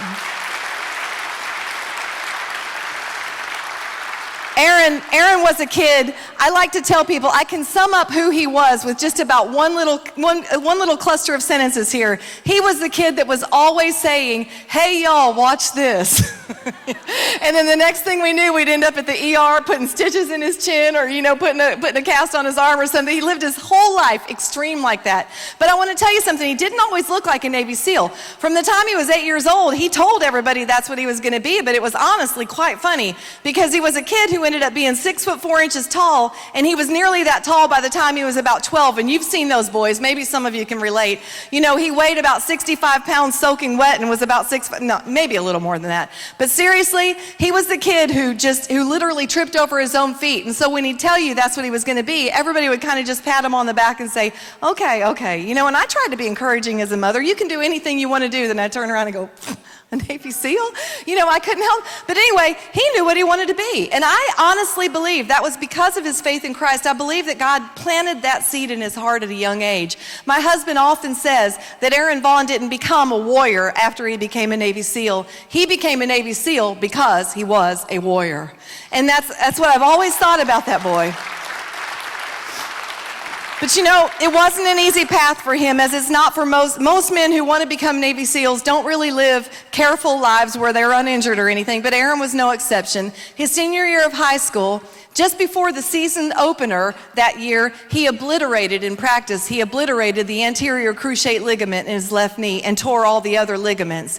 And it was of course it was in a football career-ending injury. And, but that wasn't even what was on his mind. What was on his mind was, I got to get this fixed so I can live my dream, which was always becoming a Navy SEAL. And I want to tell you something. Aaron was the kid he left such a beautiful legacy because he was the young man who always had such a goal in life, such a monumental goal in life, that he never let himself be distracted by the trivial things of this world. You know what I mean? He just had this intention. And so it kept him walking a straight line all the time because he didn't want anything to interfere with what he ultimately wanted to do. So when that knee injury came, it was a devastating thing. He didn't know if he'd ever be normal again, if he'd ever be completely healed. But he was. He had surgery, got that thing replaced by an exceptional surgeon in South Florida, and everything was great. He was 6'4" tall, like I said, and within 6 months, he was working so hard to get his strength back that he was running a 4.440 within 6 months of that ACL replacement. It was exceptional. And so everything was going good. And just before school let out, Aaron graduated at 17 years old. Just before school let out that year, he was playing a pickup game of basketball with a couple friends, and he blew that knee out again. It was horrible. I mean, he literally, it was like one of the most devastating things when he realized it had happened again. But you know what? He had that warrior heart. He had this goal. He kind of got it all compartmentalized, and he said, you know what? I can have it fixed again. I've done this once. I can do it again. I know what it's like. It's going to be fine. Unfortunately, the surgeon came out about 2 hours into the surgery, and he sat down across the table from Billy and I, my husband, and he looked at us and he said, Mr. and Mrs. Vaughn, I have some bad news. There was nothing I could do to fix Aaron's knee. There was nothing left in the knee to attach a new anterior cruciate ligament to. The bone is just chewed up, completely destroyed on both sides. And this is what he said to me. I'll never forget these words as long as I live. He said, Aaron will live the rest of his life somewhat handicapped. And this was the good one. He said, he'll never be able to do anything physical again. So, that seemed like his fate. So after a period of, really, really serious remorse for this turn his life had made and questioning God about why just at the time he was supposed to go out and become all these amazing things that he had dreamed of becoming, he was put on the couch. So he got a hold of himself and he got a job at a golf course in South Florida, at one of the most prestigious golf courses down there. And they liked him so much they put him through college. And so that boy just breezed through college and ended up with an amazing career in golf course management, cushy job, really great income, really great potential for a life that was going to be just tremendous, financially rewarding. Everything seemed great. And then came that day that changed everything for everyone across this nation and actually across this globe, as we all know, and that was September 11th, 2001. Aaron was 20 years old, a little over 20 years old when the towers fell. And everybody's got their own stories about what compelled them to get in the fight after those towers fell, after that horrible attack on our Pentagon. But what got Aaron that morning was this. He realized that in 3 attacks on our nation that morning, our government, even our military, we were helpless as a nation to do anything to thwart the first 3 attacks. But on Flight 93, 40 American citizens, dressed in blue jeans and ball caps, business jackets, whatever, they stood up, they took their place in history, and they thwarted what possibly would have been the worst attack our nation would have suffered that morning.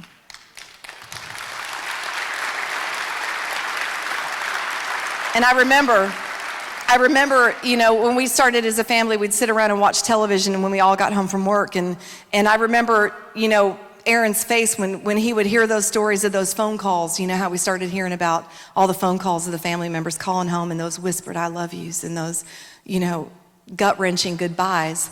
But you know what got Aaron? And I know every one of you in this room will be able to remember it when I say it. What Todd Beamer said. What did he say? Let's roll. And something changed in my son's heart. Something just snapped. And a few months later, he came home on his 21st birthday, and he sat down across the table from Billy and I. Had his birthday dinner ready, thought it was going to be a night just like any other. And instead he said, Mom and Dad, I stopped by the Navy recruiter's office on the way home from work, and I joined the SEAL Challenge program. And my jaw just about hit the table, because I start thinking as a mom, all these years that you had this dream, it was just going to be like a big boys game. You maybe do a couple hostage rescues, everything was going to just be fun. You were going to get to play with lots of cool toys and experiment with trucks and four-wheelers and all these guns and all this stuff. But now we were at war. So I was sitting here thinking, and people were dying. And in fact, Navy SEALs were dying. And I remember thinking to myself, how can I get him out of this? So I sat there and I thought, I'll go down there and write a note. I'll tell him he can't, he's like, I know, he's 21, I can't do that. And so all of a sudden it hit me. I said, well, son, do they know about your knee? And he said, well, of course not, or they'd have never let me in the program. So we started the whole thing that way, and he threatened me with my life if I went down there and said anything, so I didn't.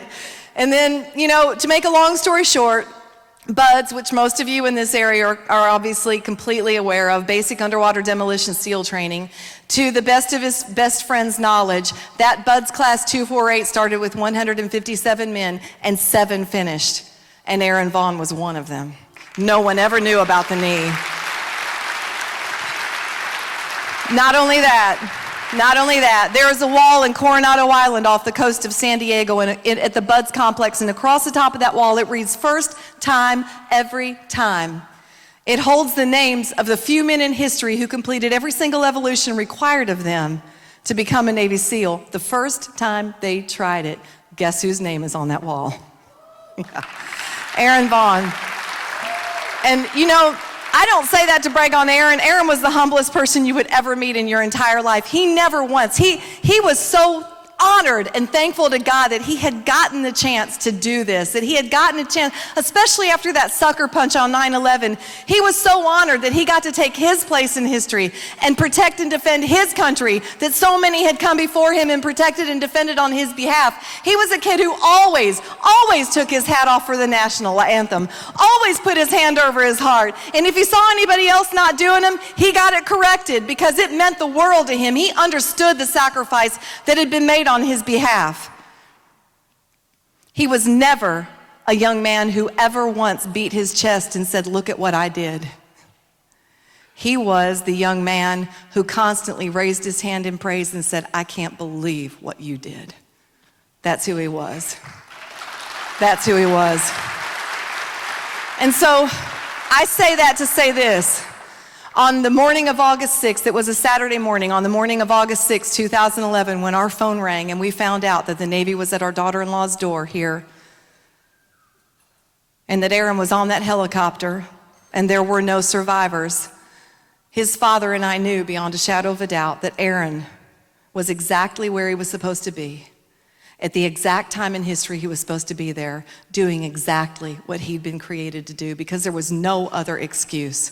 Or no other, what's the word I'm trying to find? No other reason that he could, no other explanation, thank you, for what he accomplished. And then as you know, as they said, he made it all the way over here to Virginia Beach and became a member of SEAL Team 6. He was at the pinnacle of his career on that morning, and at the pinnacle of his life. He had a wife 3.5 years, and he had a little boy who was almost 2, and a little girl who was 9 weeks old. And so out of that, after Aaron's death, out of those ashes, our family started an organization called Operation 300. And I really liked it that he mentioned 300, because that's exactly what it's named after, is the 300 Spartans, King Leonidas. It was Gates of Fire was Aaron's favorite book his entire life. But what we do in Operation 300, I'm so proud of this organization. We bring little boys and girls in from across the country anyone who's lost their father in service to this nation. And we don't bring them in for a weekend of grief, you know. We've all had enough of the grief counseling. We've all had enough of that. What we bring these kids in for is a weekend of extreme adventure with father-aged male mentors. And they get to pair up with them and do things like sail and deep sea fishing, and they ride horses, and they use compasses and find their ways out of woods. And of course we put their mothers up at the beach away from them because we can't possibly let them see what we're doing with their kids, or they would never allow it. You know how when I was raising Aaron, you know, Billy would constantly take him out in the woods and do these crazy things, and when I'd catch him, I would literally lose my mind. So we get their mothers about 20 miles away, you know, and we have a blast with these kids. And I know it's probably not politically correct, but it might be all right to tell you here that we do teach them to shoot guns.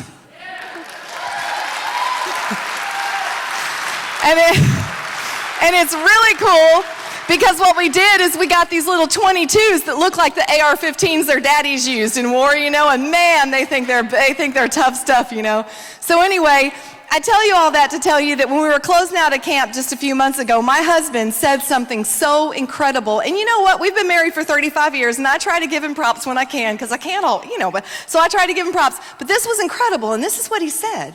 He looked at all those children. There were about 30 kids sitting there in front of him, just quiet as a mouse, listening to every word he said. And then their mothers were in the backdrop behind him. And he looked at them and he said, I want you to know your daddies didn't die for a government. And then he said, and they didn't die to seize anybody's land. Your fathers died for a way of life. The American way of life. And I want to take it one step further and just tell you, they died because they knew that with all of our faults and failures, with all of the things that are wrong about us, with all of the divisions that we have among us, they knew that this was still the greatest nation on earth. And they also knew that if America ever failed, there would be no place left to run. And I got to tell you something. What happens when our sons and daughters don't love this flag enough to run to defend its colors? What happens to this country at this point? We got to instill in these children the greatness of this nation. We have to rebuild patriotism across this country so that the generations that come after us understand what's been given on their behalf, and they understand what they have. And you know, people all the time are bad-mouthing America, and I just got to tell you, I'm going to tell you something. If you think America is so bad, I just want to tell you one thing. I'd like to ask you to get in your car tomorrow and drive by a playground full of laughing children and see their mothers sitting there over there on the park benches freely. I used to say talking to each other, but we know that's not what they're doing anymore. They're texting each other, you know, they're all on their cell phones, you know, but just look at that. Or drive by a church on a Sunday, any church across this country, and see the parking lot full of people who know they have the freedom to worship. I'm going to tell you something. Everywhere I look, I see the reason Aaron Vaughn gave his life. Everywhere I look, you ask me if this nation was worth it, I wouldn't have given him up for anything, but I can tell you absolutely, unequivocally, yes, America was worth it. She's worth it.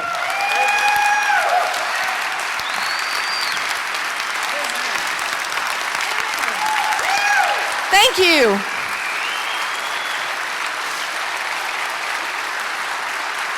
And do you know what? I'm going to tell you something. The only thing that my son ever had an expectation about from this nation, should the fate befall him that actually befell him on August 6, 2011, was that others would rise up in his place and take their place in history and preserve the nation he gave his life for. That's all he ever expected. And so, you know, I just want to say this. You know, Ronald Reagan said it best. You and I have a rendezvous with destiny. We can preserve this, the last best hope of man on earth. Or we can sentence the next generation to take the first step into 1,000 years of darkness. And here's my favorite part. He says, if this is to be lost, if we are to fail and this is to be lost, then at least let it be said of us that it did not fail because we failed to try. You know, I have 5 grandchildren, and I'm going to tell you something. They will never be able to look me in the face and say, Grandma, where were you when it all went wrong? They will know that I fought. I will fight until the day I die. I will fight to preserve culturally. Culturally, I will fight to preserve the things that my son fought for kinetically. Because it's worth it. And you know, I'm going to finish up tonight. I really like to spend a lot of time on what America is worth, because I do think we kind of beat ourselves up right now. But what I do want to tell you is this. I want to tell you what Aaron Vaughn did not fight or die for. Here's the thing. Aaron Vaughn did not give his life so that big government and bloated bureaucracies could cripple people across this country and thwart small business, the very thing that made us the nation we are to begin with. And let me tell you this, he did not die so that we could become enslaved to countries who do not mean us good with a national debt that we will never pay off. He didn't die for that. And let me tell you something, Virginia Beach, do not forget about this. It is important. There are so many things happening right now, but we can't forget about this. He didn't die so that the Bureau of Land Management could draw arms on an American citizen. That's not what he gave his life for.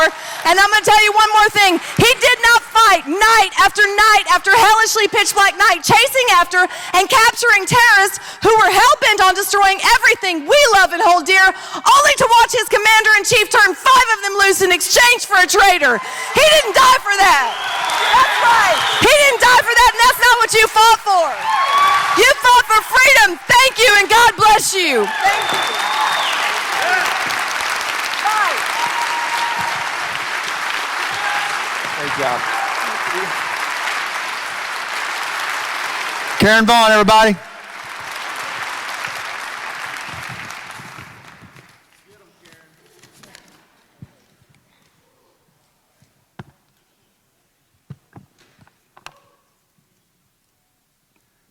Thought we'd kind of wrap things up on the speaker side by bringing in a Virginia Beach warrior. What do you think?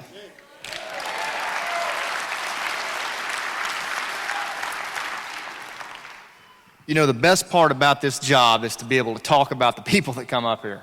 I mean, other than spending the time with you, it's an absolute, the most humbling thing that I could do, and now is no exception. Lieutenant Jason Redman, a Virginia Beach resident. You can go ahead and clap now. We'll just keep going.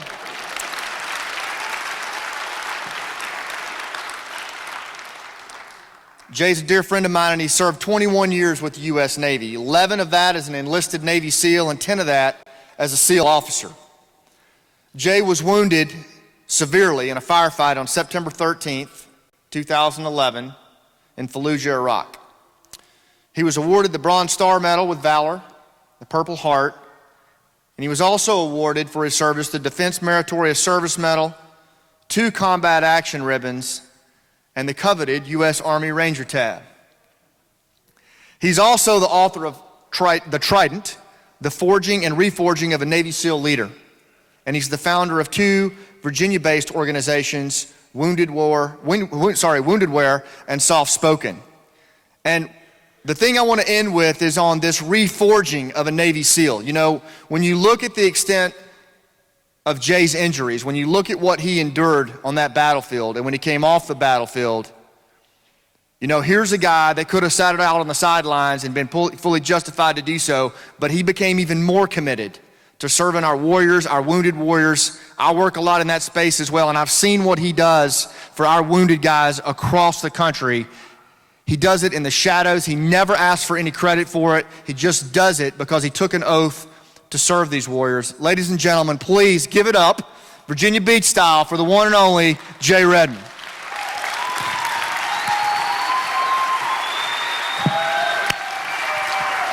There you go, brother. Virginia Beach, how are we doing tonight? Man, I am pumped up to be here in my hometown, the hub of the United States Navy. I tell you what, there's just so much patriotism. There are so many people that are here that value the service and sacrifice that built this nation. And it excites me to see so many of you in this room tonight because you believe. You believe in the greatness. You believe in the sacrifice that built it. And that's why you're here tonight, because you want to learn. You want to be part of something greater than yourself. And you want to be involved to make sure that this nation that has been standing proud and free and dignified for 239 years will continue to go forward, and it will flourish for our children and our children's children and our grandchildren's children. We will not go quietly into the night. We will stand proud, And I, for one, will never apologize for being an American.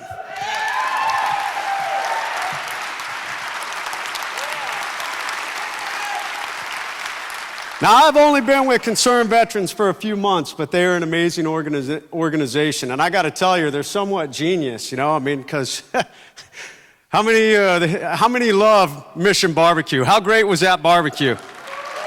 And I mean, let's be serious, nothing says America like barbecue. How about Ayla Brown? She was awesome, man. I love Ayla. And Sean and Karen, it's an honor to share that stage with them. You know, two incredible patriots. You know, it is our job to spread this mission. What Concerned Veterans for America is about is freedom and prosperity for the citizens of this nation and honoring the sacrifice that enabled it. You know, I've had the great honor to have served all across this great nation, and I have served with every single branch of the military throughout my 21-year career. I trained conventional Army warriors. I've flown on just about every Army air asset. I have fought alongside Green Berets like Scott Mann, and I trekked through the forests and mountains of Georgia and the wetlands of Florida to earn that Ranger tab. Sean, Rangers lead the way. Big shout out. But what I'd like to do tonight is I want to give a big shout out to our Army warriors. If you were in the Army, I want you to stand up and I want you guys to give a round of applause for our Army warriors. It has been an honor to serve with you guys. Please stand up. Thank you so much to our Army veterans.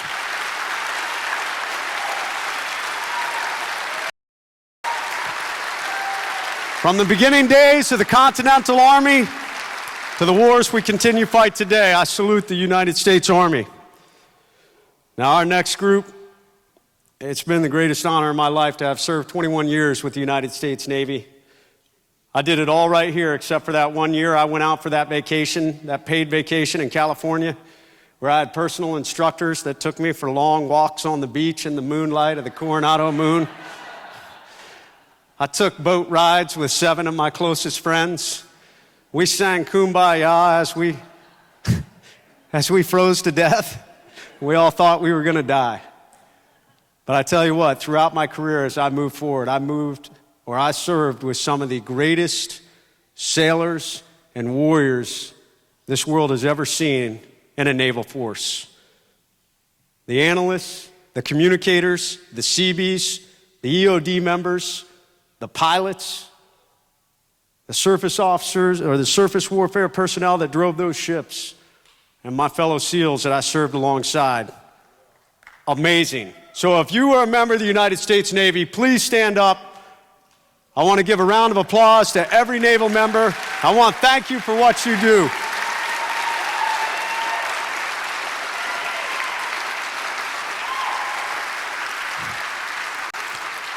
Go Navy, beat Army, number 13 this year in December. Going down, son. Going down. Now this next group, I tell you what, I have a special place in my heart for this group of warriors. They are the epitome of the warrior class. They're kind of like a rabid dog on a chain, and they're just hungering to get into battle. And every time I ever work with them, I was so impressed with their professionalism and their ferocity in battle. I have trained alongside them. I fought alongside them clearing houses on several missions in Fallujah and the Anbar province of Iraq. But of course, I'm talking about my devil dogs.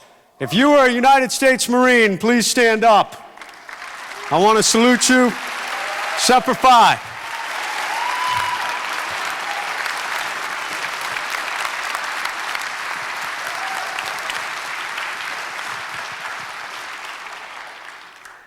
This next group of amazing individuals, I had the honor, I was a communicator before I became an officer. So back then, we didn't even call them Joint Tactical Air Controllers. I was just an air controller that learned how to call in aircraft.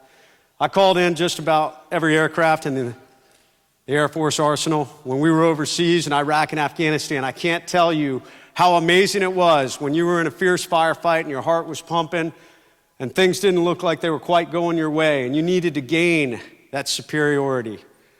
And you would call in one of those fast movers and they'd be inbound and you would see it pop and suddenly you would see the enemy scatter like cockroaches because they knew what was coming. A little piece of America getting ready to rain down and send them on their way. And it was an amazing feeling. It gave me such pride in being an American all those times that I worked with these forces.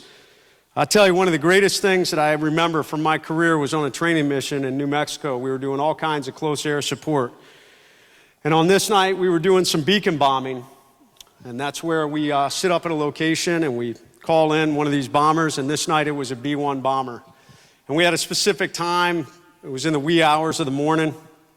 And we had been waiting for a little while, and all of a sudden up on the radio, that B-1 came up and it said, 5 minutes out. And we thought, okay, whatever, we'll wait. So about a minute came out, and I got to tell you, my team that I was working with, we were sitting at the top of a ridge line that looked down into a valley that was a good 2,000 or 3,000 feet below, and about half a mile away was the other ridge line. That B-1 came back up and he said, 1 minute out. So we started looking at this point, and we're like, yeah, we don't see you. We're laughing at each other. We're like, Air Force must be messed up. We're sitting there waiting. Next thing we know, 30 seconds out. And we're starting to really look. We're like, because one of the jobs you have to do when these aircraft come in is you've got to clear them hot. You've got to check the trajectory so when they drop those bombs, they land on the target and they're not in the line that could ever hurt enemy forces. So now we're starting to think, man, this guy really is messed up. I mean, he is not here. All of a sudden, 10 seconds out. We're like, where is this guy? We're looking up in the sky. We're looking all around. All of a sudden, down in the valley, this B-1 comes ripping by. He literally was only about 100 yards from where we were sitting, inside the valley, covering the sound of his engines as he blasted by at about 500 miles an hour. We were so excited, hooting and hollering, high-fiving each other at the pure sight of American awesomeness that we didn't even call him hot. All of a sudden, you know, one of the team leaders is like, hey, idiots, clear him hot. And we're like, oh yeah, roger that, you're cleared hot. And all of a sudden, he dropped those bombs in that valley. He dropped those afterburners and he pulled up into that night sky. And I tell you what, it's one of the greatest sights that I can ever remember because it illustrates the amazingness of the American spirit that put these incredible pieces of hardware together that protect the sovereignty of this nation and the freedom that we enjoy every day. So if you were in the United States Air Force, please stand up. I would like to salute you. Thank you guys for what you do.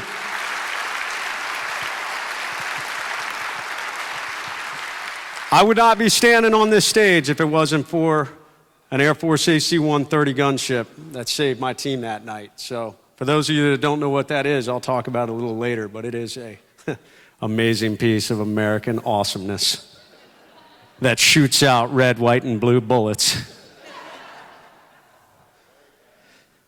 I've also had the honor of flying on just about every platform from the Air National Guard, working alongside those conventional forces. I have the utmost respect for our National Guard soldiers, airmen that work out there and do that incredibly difficult mission. Often they do it without the money and the resources that those of us in the regular military have. But they have been called upon time and time again in these last 15 years to fight this war that we have been fighting. And I am always impressed with the professionalism you guys bring to the battlefield, our citizen soldiers. So if you are in the Air National Guard or the National Guard, please stand up. I want to recognize you and thank you.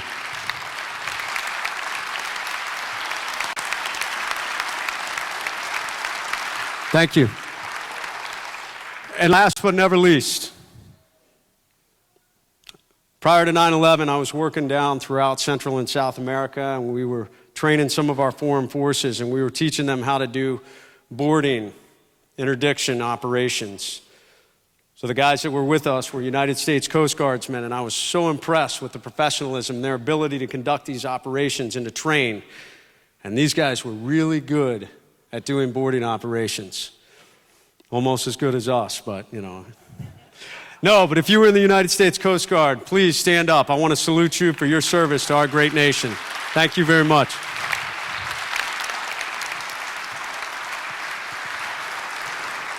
Now, I've traveled all across this country. I've spoken on military bases. I've spoken to companies. I have spoken all across the amazingness that is the United States of America. And I meet all kinds of veterans. I love our veterans.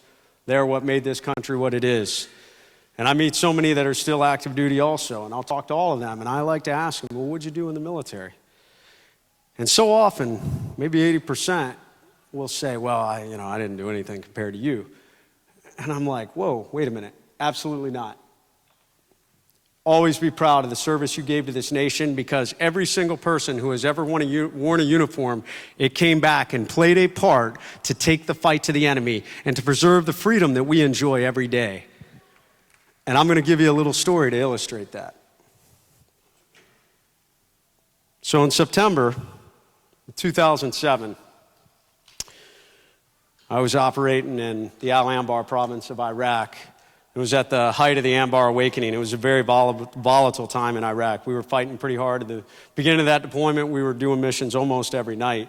Slowed down a little, but we were still encountering a lot of fierce resistance from the enemy outside of Fallujah and moving a little bit more northeast. We had been going into an area called Karma.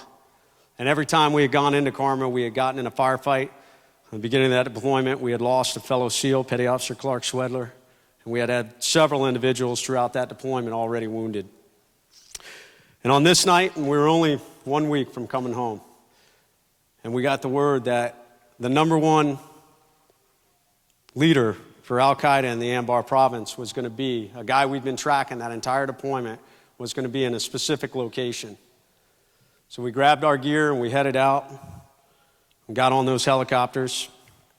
And we were flying in and we were getting ready to land, and I'm going through the final checks in my mind, what we're going to do. I was the assault force commander for that actual target, and I was thinking how our guys were going to go through, what we were going to do if we encountered resistance.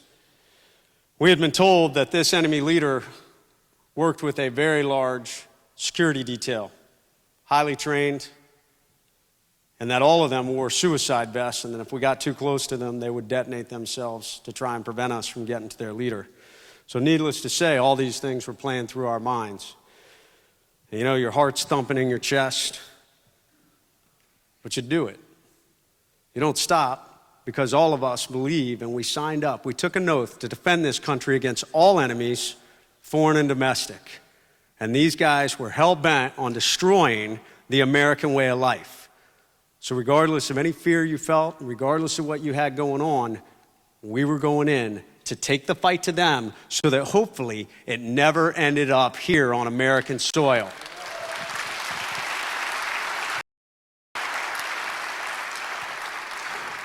And as that helicopter came flying in and we got the 30-second call, right off the bat, the fog of war rolled in, and we quickly realized that things weren't going according to plan. I was supposed to be in the secondary helicopter with our primary assault force being in the first helicopter, and the helicopters got switched up. So suddenly we landed, and I found myself, my team leader, and my communicator, who are usually supposed to be a little further back in the train, directly across from that doorway. And my team leader took off like he got shot out of a cannon, and I knew it was go time. And I took off behind him, and as he made it up to that door, I grabbed my crash. He cracked that door. We rolled that crash in, and I'll never forget, I had made probably hundreds of combat entries at this point in my career. But never before was I making an entry where, in my mind, with everything that had built up, with us flying in there, with these guys knowing we were coming in, that I fully expected the second I came through that door. My spidey sense was tingling that I was going to get all shot up the second we made that entry. And we made that entry, and nothing happened. What a letdown. We started doing our clearance, and as usually happens, sometimes the intel is just a little late, and that's what happened. We knew our guy had been there, but we had just missed him, and we started finding all kinds of anti-American propaganda. And our external security team started doing their searches, and they started finding all kinds of weapons caches. They started finding munitions and explosives buried in the outhouses and in the walls of the courtyard around this compound. And my team was, we had finished our search, the internal search, and we were sitting there waiting when the ground force commander came up to me and said, hey, the snipers are seeing a lot of movement on another house about 150 yards away. And I want you to take your team and go up there and let's wrap these guys up. So that's exactly what we did. I took my 6-man team and we started maneuver on them. I'll make a long story short. Bottom line is what we didn't know is that enemy leader had been in that house for that meeting probably only an hour before we got there. And he had gone up to the other house to get a little sleepy time. And his security element had set up a pre-staged ambush line. They had created fighting positions out front of that house, kind of tucked back away in some very dense vegetation. To this day, we don't know how many there were. We estimate at least 10 to 12, maybe even 15 guys. But they had 2 pre-staged PKM machine guns, they had multiple AKs, and my team and I managed to walk right into that very well-executed ambush. My medic was initially hit, taken around directly below his knee. That actually, when he fell, it almost speared him right into the ground, into the dirt, and he was anchored there as this entire ambush line erupted around us. I was taking heavy fire. One of my other teammates, who was a total stud, ran forward, grabbed onto our medic, started pulling him back because the only point of cover we had was a tractor tire about 15 yards behind us. And he, even though my guy that grabbed our medic got stitched up the right side, he still managed to drag our medic back behind that tire. And rightfully so, he earned the Silver Star for his amazing bravery on the battlefield that night. I was pinned down in between, trying to direct fire, when suddenly they turned both machine guns on me, and I was stitched across the body. I took rounds across my body armor. I took 2 rounds in the left elbow, which made me think I had had my arm shot off. I started taking effective fire off my gun. I was taking rounds off my helmet. I had my left night vision tube shot off, and I got up, because, it's not a good position to be in. Who here thinks they've had a bad day? So I got up and I tried to move back to the one point of cover we had, that tire, and at that point the enemy sighted on me again, and they managed to catch me with a round that hit me right in front of my ear, traveled through my face, took off my nose, vaporized my right cheekbone, vaporized the orbital floor, broke all the bones above my eye, and shattered my jaw and knocked me out. When I came to, I was laying on my back, and there was a massive firefight going on directly over me, literally only about, inches, a foot above me. And I called out to my team leader, who at that point they thought I was dead. They had called back and said, we think we have, a KIA.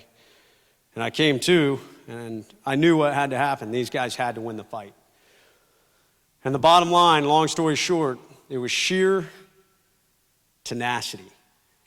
It was a sheer commitment to the American spirit that will never be defeated that allowed my guys to win that fight and go forward and pull me back.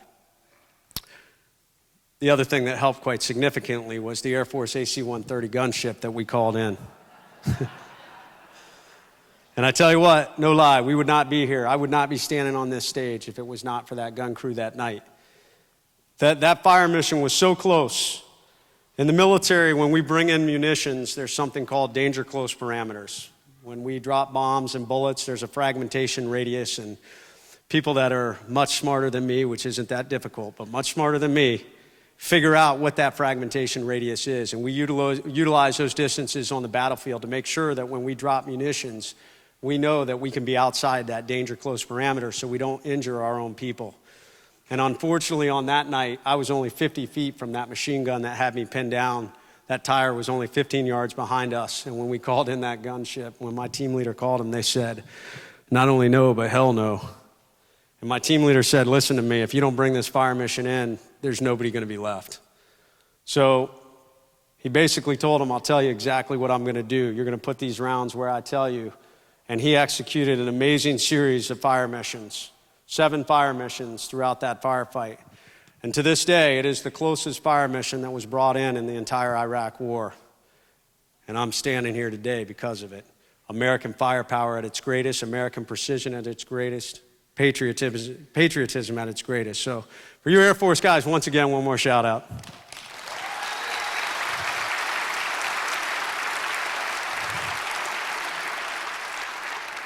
So that medevac helicopter came in, and they got me out, and they flew that thing at breakneck speed, trying to fly the rotors off of it. And typically head injuries go to Balad when we were in Iraq at that time. But I was pretty critical, and Baghdad was closer, so they flew me to Baghdad.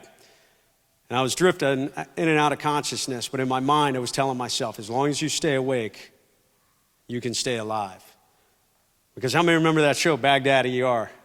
Remember that show? I remember watching that show one night before I deployed, and they came out with this statistic. They said, if you show up with a pulse in the Baghdad ER, they can save you. And that's exactly what I was thinking in that helicopter. I said, I have to stay alive.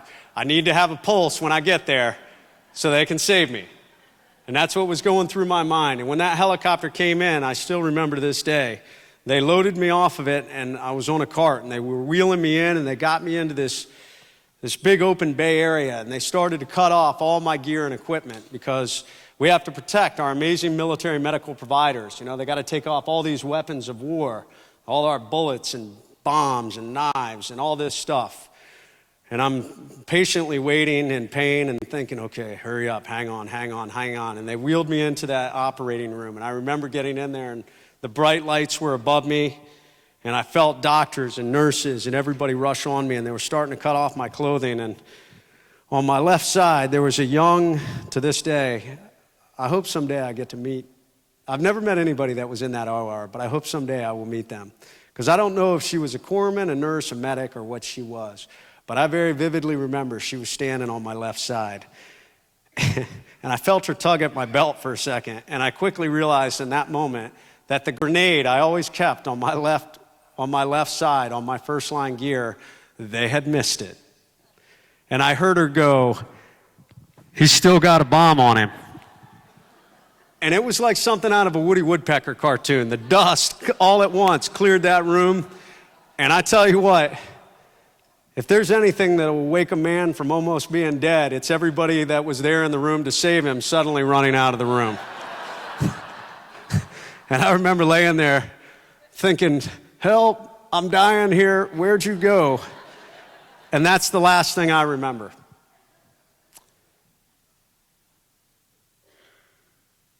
Every branch of the military was involved in that mission. From the very beginning, we were deconflicting with the Marines as we moved through different battle spaces. The Marines that were based out of Carmel, we had fired them up as a potential quick reaction force. Should things get too heavy, we wanted them to come in, being the amazing fighters that they were. We flew in on National Guard helicopters who provided some level of air support in the very beginning of that firefight. It was the amazing naval personnel, those analysts who were flying the ISR overhead, who enabled us to get everything together to go conduct that mission. It was an Army Black Hawk Special Operations helicopter and a Special Operations flight medic that no doubt saved my life as they tried to fly the rotors off that thing to get to Baghdad. It was that Air Force AC-130 crew that came in that night. They didn't know who I was. They didn't know who any we were on the ground. They only knew that there were fellow American service members in trouble, and they brought in that closest fire mission in the entire Iraq War. And then lastly, it was a coalition of amazing military medical professionals, Army, Navy, and Air Force, who saved my life in that surgery, enabled me to stand up here in front of you guys today. So, if you were a military medical professional, I got to tell you, I have the highest respect for you. You guys are the unsung heroes of war. A lot of times the warriors get credit, soft forces, the heroics you see on the battlefield and you hear about back at home.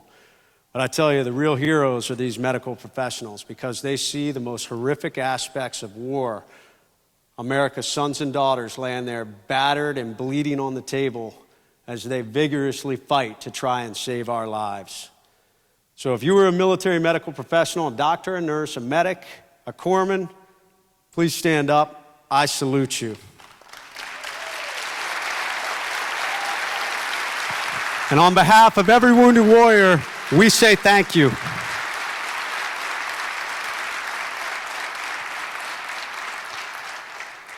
The bottom line is this.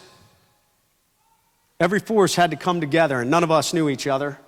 We were all working together. So anybody that's ever worn the cloth of this nation has fought against this enemy. It all came back to engage the enemy at some point with what you did. And I got to tell you, that fight's not over.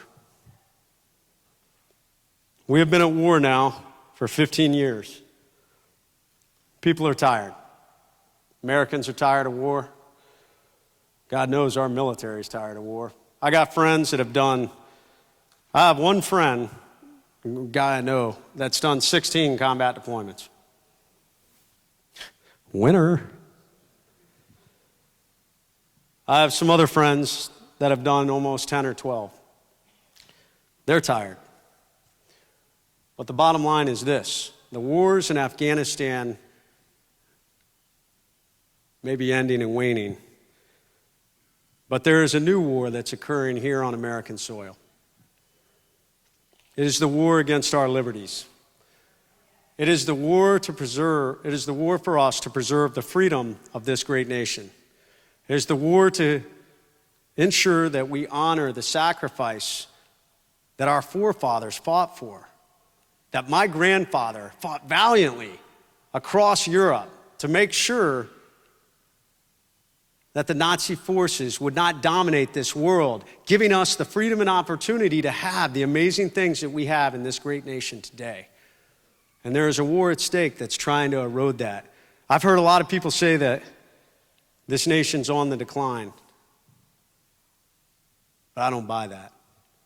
Because tonight, every one of you that is here in this room, you are here because you believe in the freedom and sacrifice that built this nation. And every one of you that are here, like that joint unit that helped me come home, I need you to stand up and fight again. I need you to join us, Concerned Veterans for America, to create a voice so loud across this nation. Our veterans, those of us who have fought for this country, to show the individuals that live in Washington, D.C., that we will not stand for the decline of America, that we will not apologize for being Americans, that we believe in freedom, we believe in prosperity, and we believe in the greatness of America, and we will not apologize for it. This country, right now, the American people are starving for leadership, conviction, teamwork, and accountability. These are words that resonate with our veterans because you have lived them. Whether you were an E1 or an O10, you know what those words mean. And I need you to get back out there and utilize them to mobilize our fellow Americans to fight this war that's occurring here on American soil, to ensure that freedom that my grandfather fought for so that I could be standing here and enjoy this freedom is still alive and well for 200 years to come for my children and your children and our grandchildren's children and the greatness of this nation. That is the true cost of freedom. Ronald Reagan once said that America is like a city on a hill, a shining beacon to the world. I like to think of that as a lighthouse or a blazing torch, guiding wayward souls, wayward nations, and individuals hungry for freedom. Because you see, the torch of American freedom has burned for 239 years. It has been seen all around the world. Warriors have carried it with them, crossing the beaches of Normandy, on Iwo Jima, Korea, and in the dense jungles of Vietnam. It has been held high in Grenada, Panama, Bosnia, and all across the Middle East. When a warrior falls and his flame is extinguished, Every American's torch back home burns just a little brighter in honor of that sacrifice. Every American citizen of the United States is entrusted with a small part of the flame of freedom. Most Americans, like all of you in this room tonight, feed their flame, nurturing it, making sure it continues to burn brightly in honor of the freedom and sacrifice that enabled it. Unfortunately, we have more and more Americans in this day and age who are becoming apathetic, squandering their freedoms and the opportunities they have, ignoring what it is, the gift of freedom that they live in every day, and they allow their flames to burn out. Thankfully, there are those of us who wore the uniform, who took an oath at the start of our military careers and were presented with part of the torch of American freedom. We were entrusted with it to protect it, to nurture it, to defend it, and in the darkest times, to fight for it. 7 years ago, I lay on that battlefield in Iraq, slowly dying, pouring my blood into foreign soil. And as the world started to fade to black, I looked up and I saw the dark angel standing over me, and he motioned that it was time to go. For a second, a split second, I thought he was right. But then I realized I wasn't finished. I had kids to raise to be honorable Americans. I had a wife to come home to love and support as she had always supported me throughout my military career. But most importantly, I had a flame of American freedom to preserve and forever keep burning. So I got up, I walked 75 yards to that medevac helicopter, and I got on and I came home. And when I came to out of that surgery, I vowed that once again, I would never allow that flame to burn out while I still hold breath, which is why I stand on this stage right now.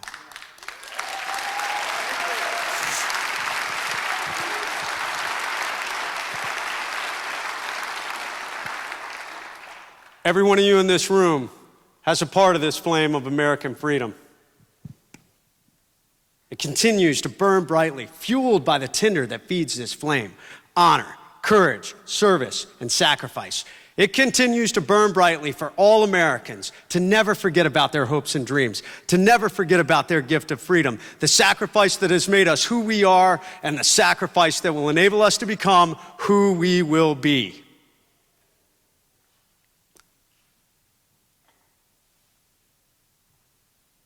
Across this nation, that flame is dimming just a little. Not because great Americans like you, but because others out there who are forgetting what built this nation, who are forgetting that over 239 years, it was freedom and sacrifice that enabled us the greatness that we have. I need you to fight with me. I need you to join Concerned Veterans for America so that we can make sure that the future for this nation remains bright, lit by that flame of freedom. We'll give you the tools, just like in the military. We'll give you the training on how to be successful. But at the end of the day, I need you to take your flame of freedom, and I need you to spread it all across this great nation. I need you to go to your friends and neighbors and family members, and most importantly, to those people that you don't even know. And when you meet them, I want you to take your flame of freedom, and I want you to give them a small part of it. And I want you to look them in the eye and ask them one question.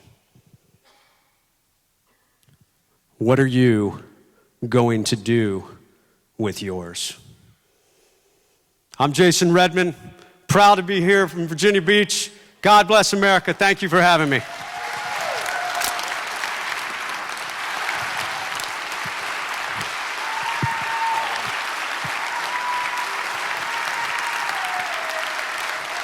Jason Redman, everybody.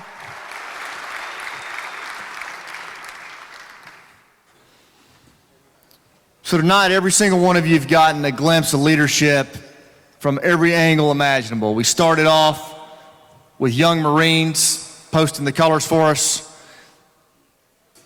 music of Ayla Brown, warriors, mothers of warriors, and now it's only fitting that we take another look at leadership by bringing on stage the most patriotic band in the universe, a group whose CD right now, the proceeds go to first responders and warriors from the United States of America.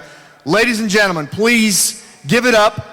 A good Virginia Beach welcome for Madison Rising.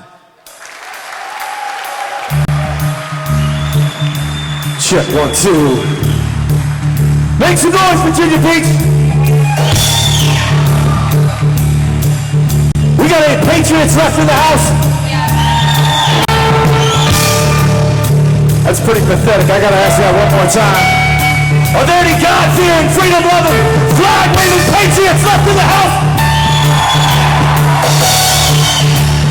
Are you ready to stand up for liberty? Are you ready to stand up for freedom? Are you ready to take those flags off the center of your tables and stand up for the Star-Spangled Banner? Let's rise, remember, and celebrate what the meaning of that flag is. I ask that you rise and join the Conservative Veterans for America.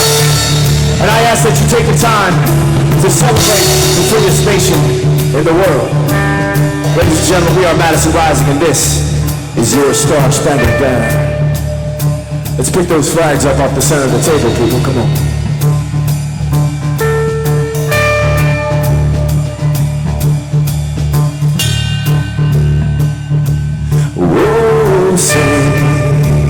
Can you see by the dawn to the light what so proudly we did at the twilight's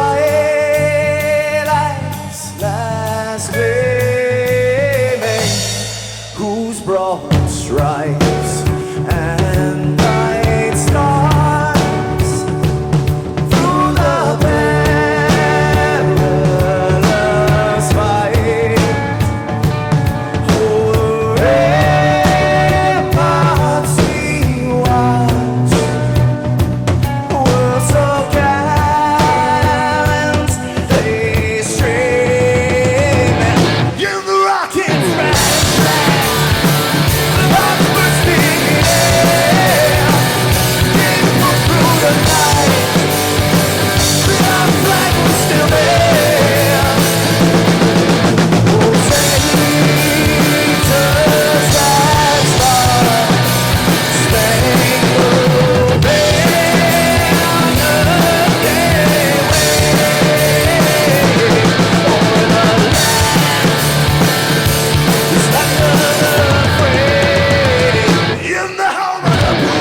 in the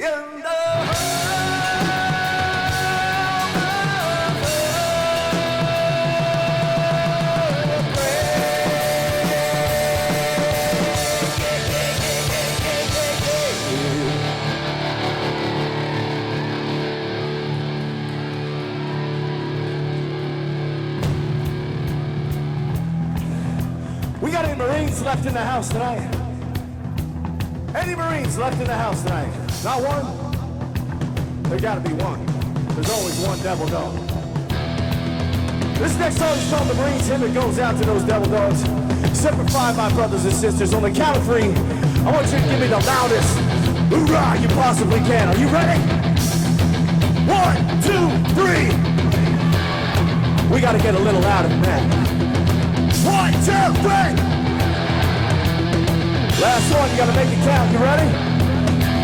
1, 2, 3. Ladies and gentlemen, this song goes out to the men and women who exemplify the meanings of the words honor, courage, and commitment. They are the few. They are the proud. They are the United States Marines. So Semper Fi, my brothers and sisters, wherever you may be, Semper Fi.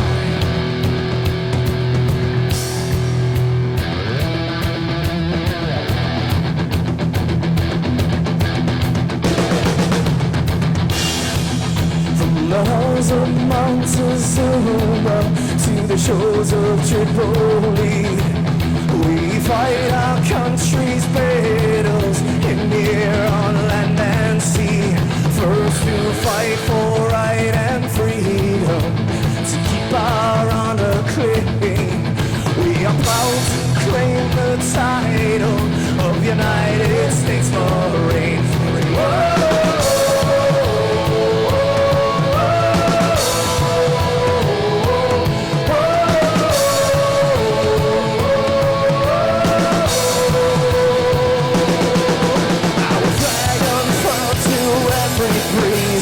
Dawn to setting sun. We have fought in every clime and place where we could take a gun. In the snow of far-off northern lands, in sunny tropic cities, you will find us always on the job. We're United States Marines. Whoa!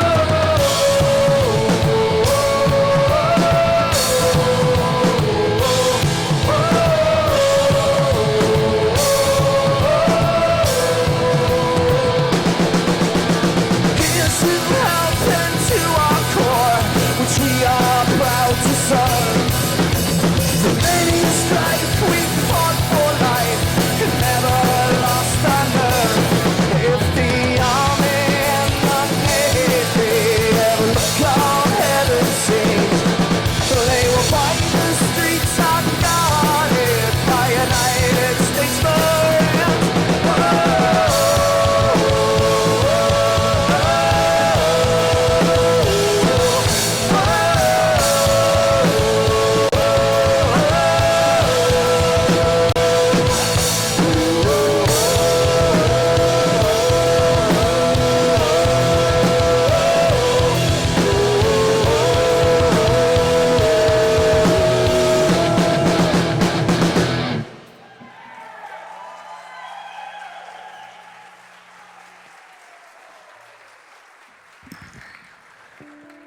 So tell me, did you guys have a good time tonight? Hey, you can feel free to move into the center. I mean, if you want to move tables or come on over. I understand if you're comfortable, that's fine. I'm not going to force anybody to do anything. You guys have been worked way too hard tonight as it is. So I hope that you guys are willing and ready to start defending freedom with the CVA. We got any people ready to take action out there? Let me hear it. That's what I'm talking about. That is what I'm talking about, because we came here looking for patriots. This is the greatest and most beautiful country on the planet. If we don't take care of it, who will? The planet and the country that we hand over to the next generation has to be better than the way we got it. That's what we're supposed to do. We can't let that flag fall, and we can't let freedom fail on our watch. This was called America the Beautiful. If you know the words, please sing along with me. It's amazing.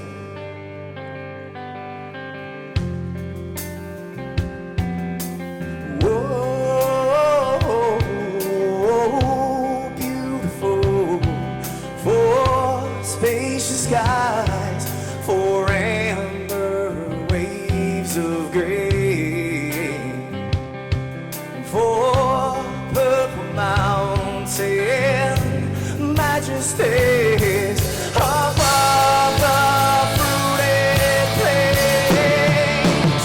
I'm talking about America,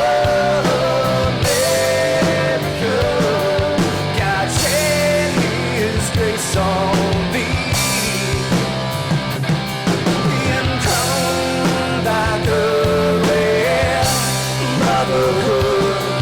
From sea to shine and say,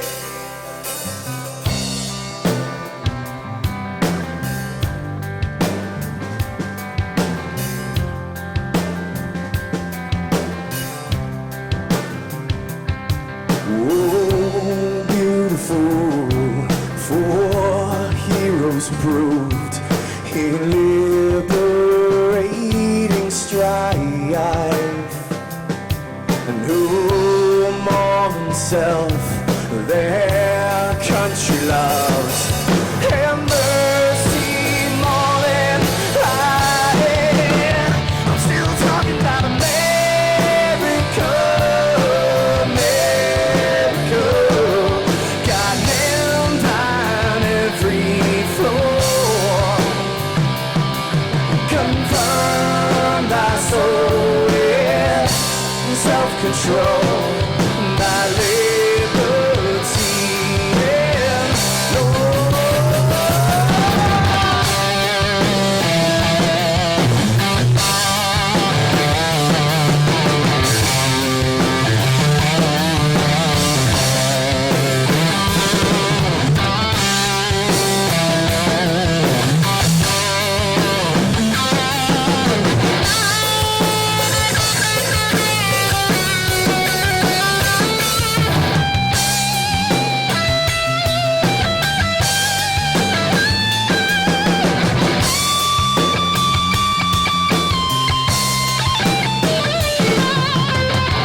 I know you know the ending. Let's sing it together. Come thy goodwill, brotherhood, from sea to shine and say,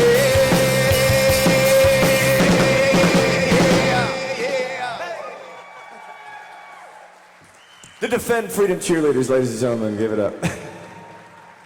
The Freedom Defenders? We'll name it. We'll figure it out. Thank you guys for sticking around. We know who our true friends and family are. We hope that you will take action at the Action Center after you get out of here. Please remember that tonight has been an amazing experience for all of us, and I hope that you'll remember the speeches and the speakers that came out and talked tonight. They're very special friends of ours. They have taken us in like family, and I just want to say thank you for sticking around. We know who the true patriots are out there in the crowd, right? Y'all want to get a little redneck? Heck, we're all alone now. We might as well get a little redneck, right? Well, let's do this one, huh?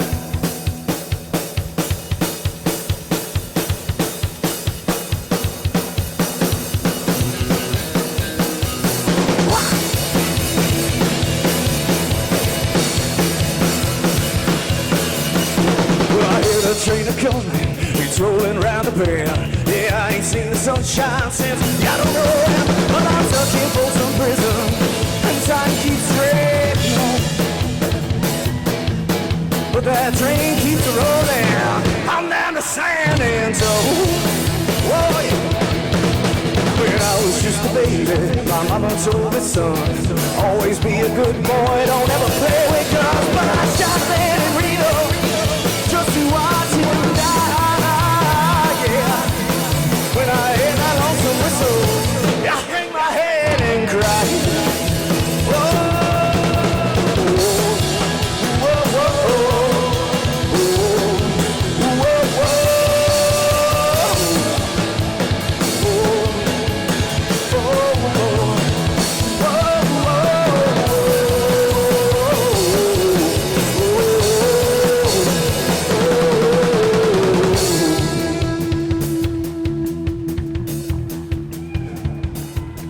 Johnny Cash, huh?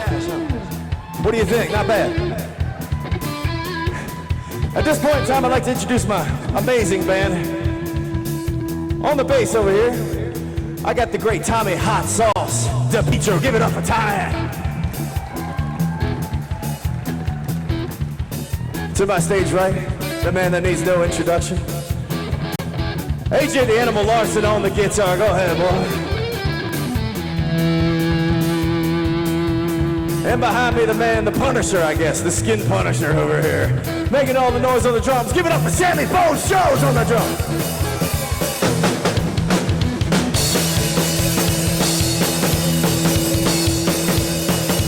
Well, you could have gone anywhere tonight, but you decided to come to the Defend Freedom Tour and join up with the CVA, so we want to say thank you for that.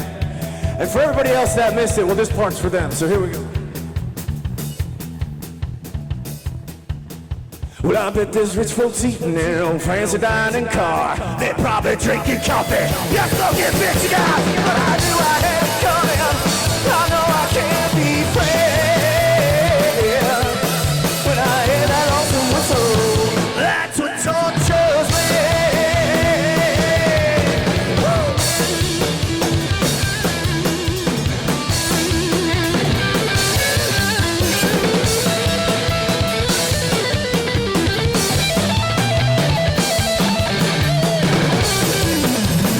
Let's break without a jam, boy. Well, if they free me from this prison, if that railroad was mine, then I'd keep on moving just a farther down that line. Far from Folsom Prison, that's where I want to stay. And I let that lonesome whistle blow my blues away.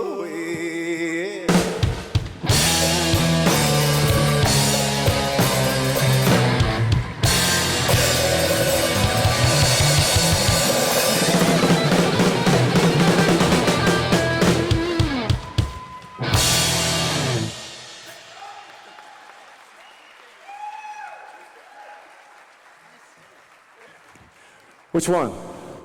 The microphone catch? Did anybody catch that? Like a microphone ninja up here. So all the songs you're gonna hear tonight were off our Madison Rising Red album.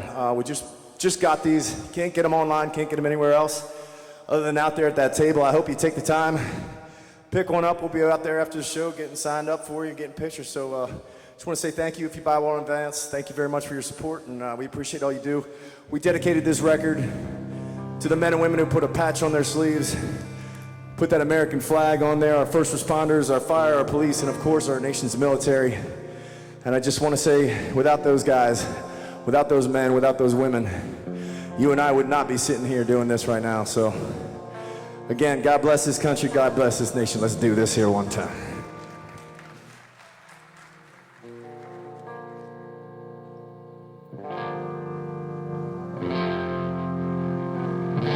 If you know the words, sing along.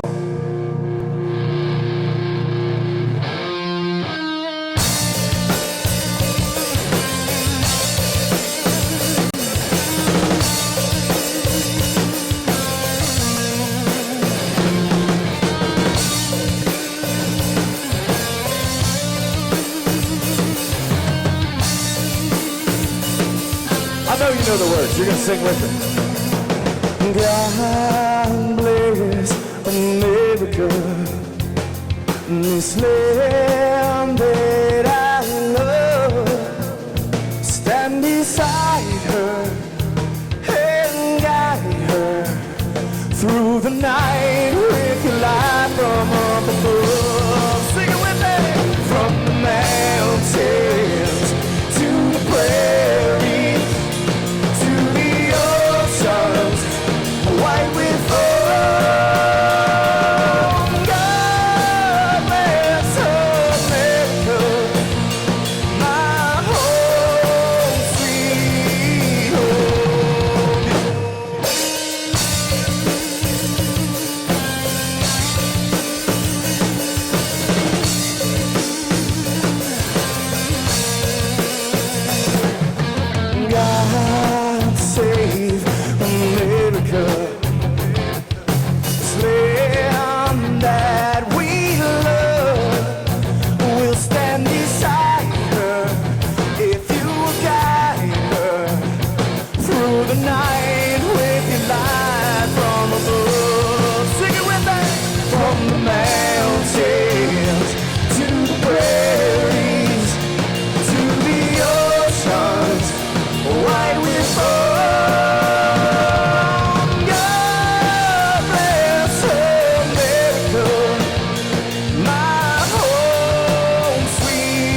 thank you.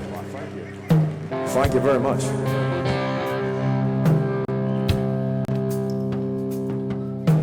You know, you can't help but turn on the television these days, and whether it be a news channel or whether it be a television show, every part of it feels as though it's tearing at the foundations and what's good about this country. The news channels feels like they just want to tear in, reach out your soul and say, your America does not exist. And I say, BS, it still exists. Because America isn't just out here. America is in here, man. In order to take America away from me, you're gonna have to bring a little bit more than a TV. I take it up, shut that thing right off, and go about my business throughout the day, say a prayer, and continue down the road. This one's called Something Wicked Talks About.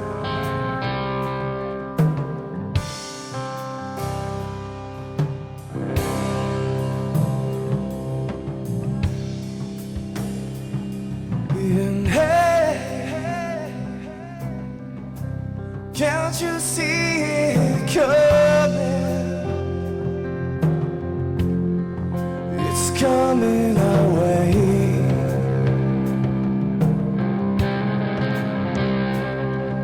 And hey, can't you feel it coming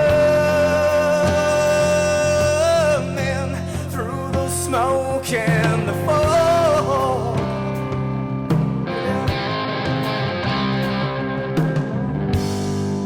Something wicked, something wicked, this way comes.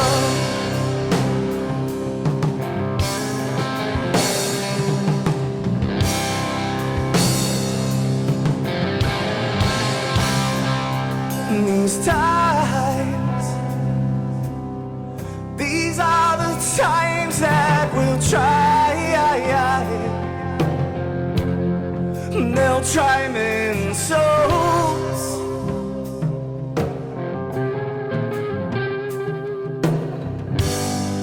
For something wicked.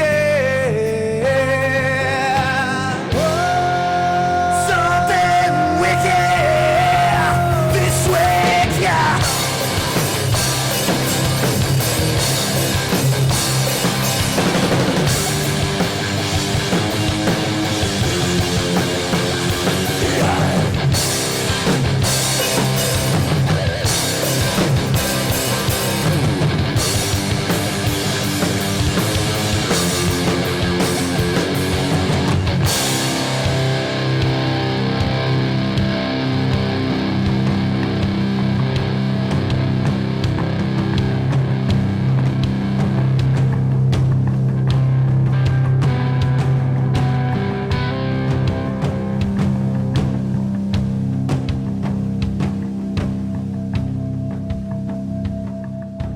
Hey, will you stand and fight beside me, or will you run? Yeah. 'Cause something wicked, something wicked, this way, yeah.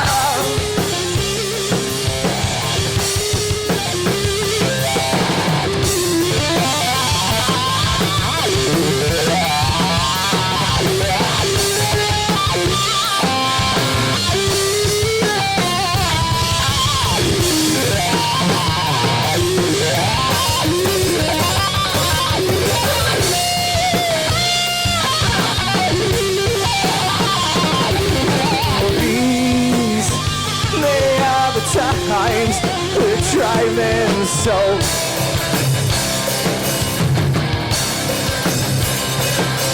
For something wicked, this way comes. Yeah, they are the times we're driving so.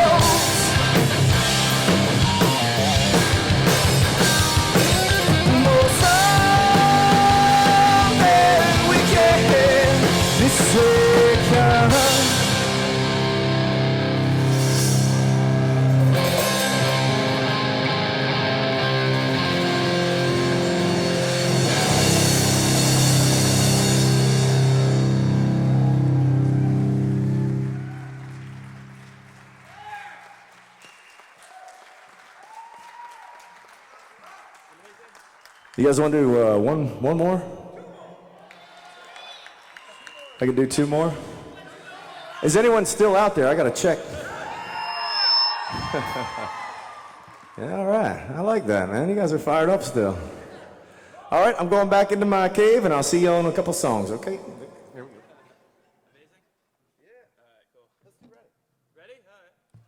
We got any gun people out there? People that believe in the Second Amendment? We should talk really loudly on stage so everyone can hear us. Well, listen, I mean, if we really break this thing down and look at it, this is what I thought. You know, I was sitting there today, and I did an interview this morning, and I don't know if anybody heard, but I thought about Concerned Veterans for America and what it stands for and who started it and who's involved. And are there any people out there who are not veterans? Can you please raise your hands, please? There are probably more of you who are not veterans in this audience right now than who are. And I got to thinking about this. I said to myself, you know, why did we start and why are we doing the Concerned Veterans for America? Well, we're doing this because we care about our nation's freedom fighters. We care about our soldiers. And our government doesn't seem to be doing enough, in our opinions, for them. And if the government is not doing enough for our veterans of any war, what do you think that they are going to do if you ever need them as a civilian? The people who did serve this country are married to a constitution. They are married to that government, and they are married to the country. And you as a citizen are just a free, law-abiding enjoyer of liberty. Do you really think that that government, that same government that sits there in Washington today, is going to care about you or your family? I say no. If they don't care enough about our veterans, they sure as heck don't care about those who didn't fight for this country and have no stake or claim in the game. So that's all I wanted to say about that. And I hope that you'll take that to heart and understand why CVA is here. We're not here to give you free brisket and bread pudding, although it was awesome. We're here looking for patriots. We're looking for true freedom fighters, people who are still in those seats. These are the people at the end of the night that I like to talk to, because everyone else had everyone else's ears and they all had their brisket and beers, and that's fine. But you guys, the Madison Rising fans, the people that love our music, you guys are a militia in yourselves, and we're looking to help that militia help the Concerned Veterans for America, because we're not just patriots and veterans fighting for a common good. We're Americans who have to fight for America, and that's just what it comes down to. So I hope that you will, honestly, take action with us tonight, and thank you, Virginia Beach, for showing your support to not only Madison Rising, but the CVA.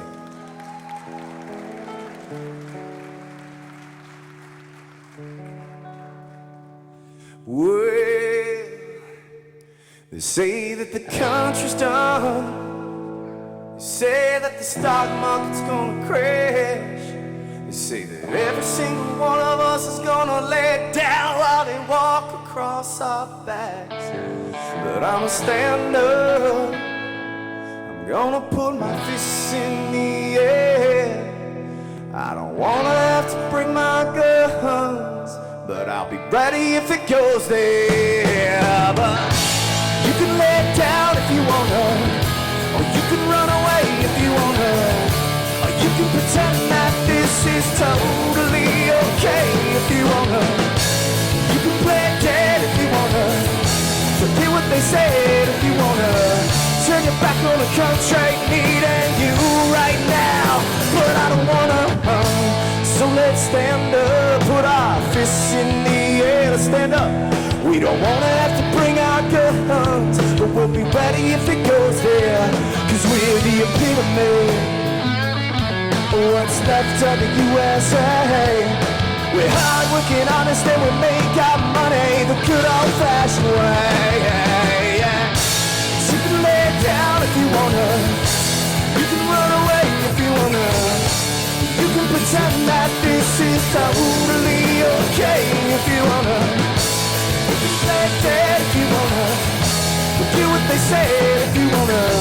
Turn your back on the country, need at you right now, but I don't wanna. Go get it, baby.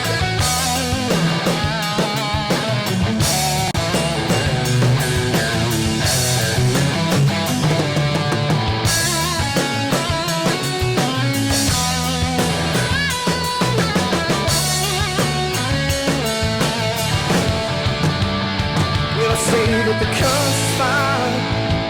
With a little hard work and prayer, we can get her back on her feet, 'cause I believe she belongs there. So let's stand her up, brush off the dust. This lady liberty needs our help from every single one of us. You can lay it down if you wanna, you can run away if you wanna, you can pretend that tyranny is totally okay if you wanna, you can play dead if you wanna, forget what they said if you wanna. Take it back on the country, needing you right now, but I don't wanna. No, I don't wanna. No, I don't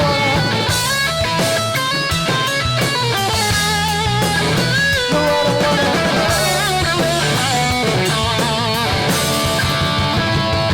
So let's stand up.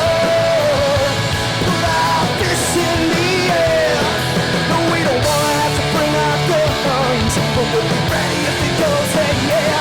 So let's stand up, put our fists in the air. No, we don't want to have to bring our guns. We don't want to have to bring our guns. But we'll be ready if it goes there. That's right, that's right. Oh, yeah, ready if it goes there. That's right. If it goes there, that's right. Oh, yeah, ready if it goes.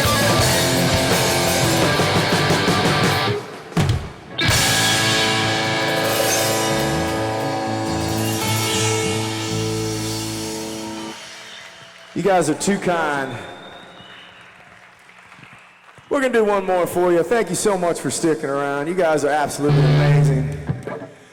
Don't forget to stop by the Take Action Center. I know you've been hammered on it all night, but please, join us. Join us in this fight.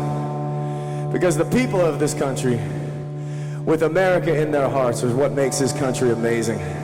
This is our last song. It's called Amazing America. We hope that you enjoyed it. Thank you so very much for joining us, the Concerned Veterans for America, on the Defend Freedom Tour. Are we ready for one more? Are you ready for one more song?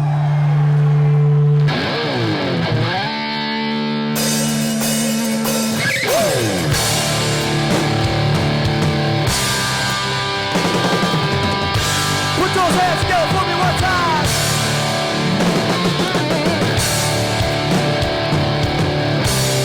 That's right, baby. Keep it up. 'Cause we believe in the American way, and we built this country called the USA, and we fly our flag 'cause we're proud and free. We're American. Red, white, and blue is our way of life, and we never back down from a challenge or a fight. Nature provides what God gives the rights. We're Americans. That's right. We make up America, this amazing America. Oh, yeah. So we fish the waters and we hunt the lands, forge steel with our own two hands. With what we've got, we do the best we can. We're Americans. And from the snowy passes to the desert sun, with the dogs and the horses and the trucks and the guns, mothers and daughters and fathers and sons, we're Americans. Yeah. We make up America, this amazing America. Oh, yeah. The home of the brave in America. We're an amazing America.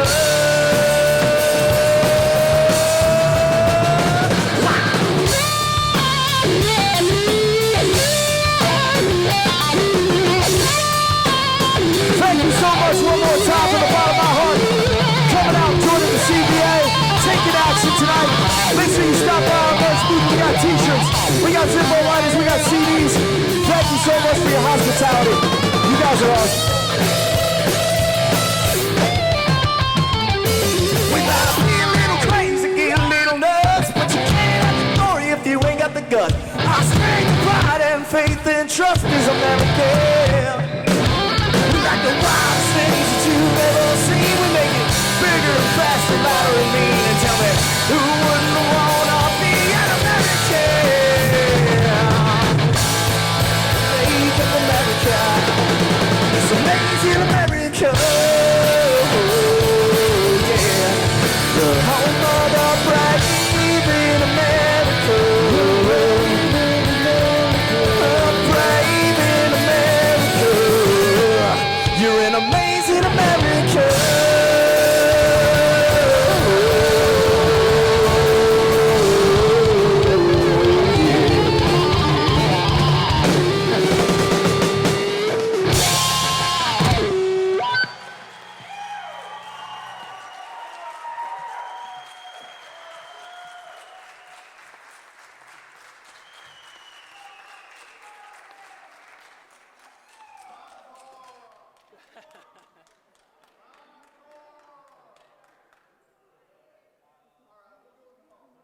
Thank you.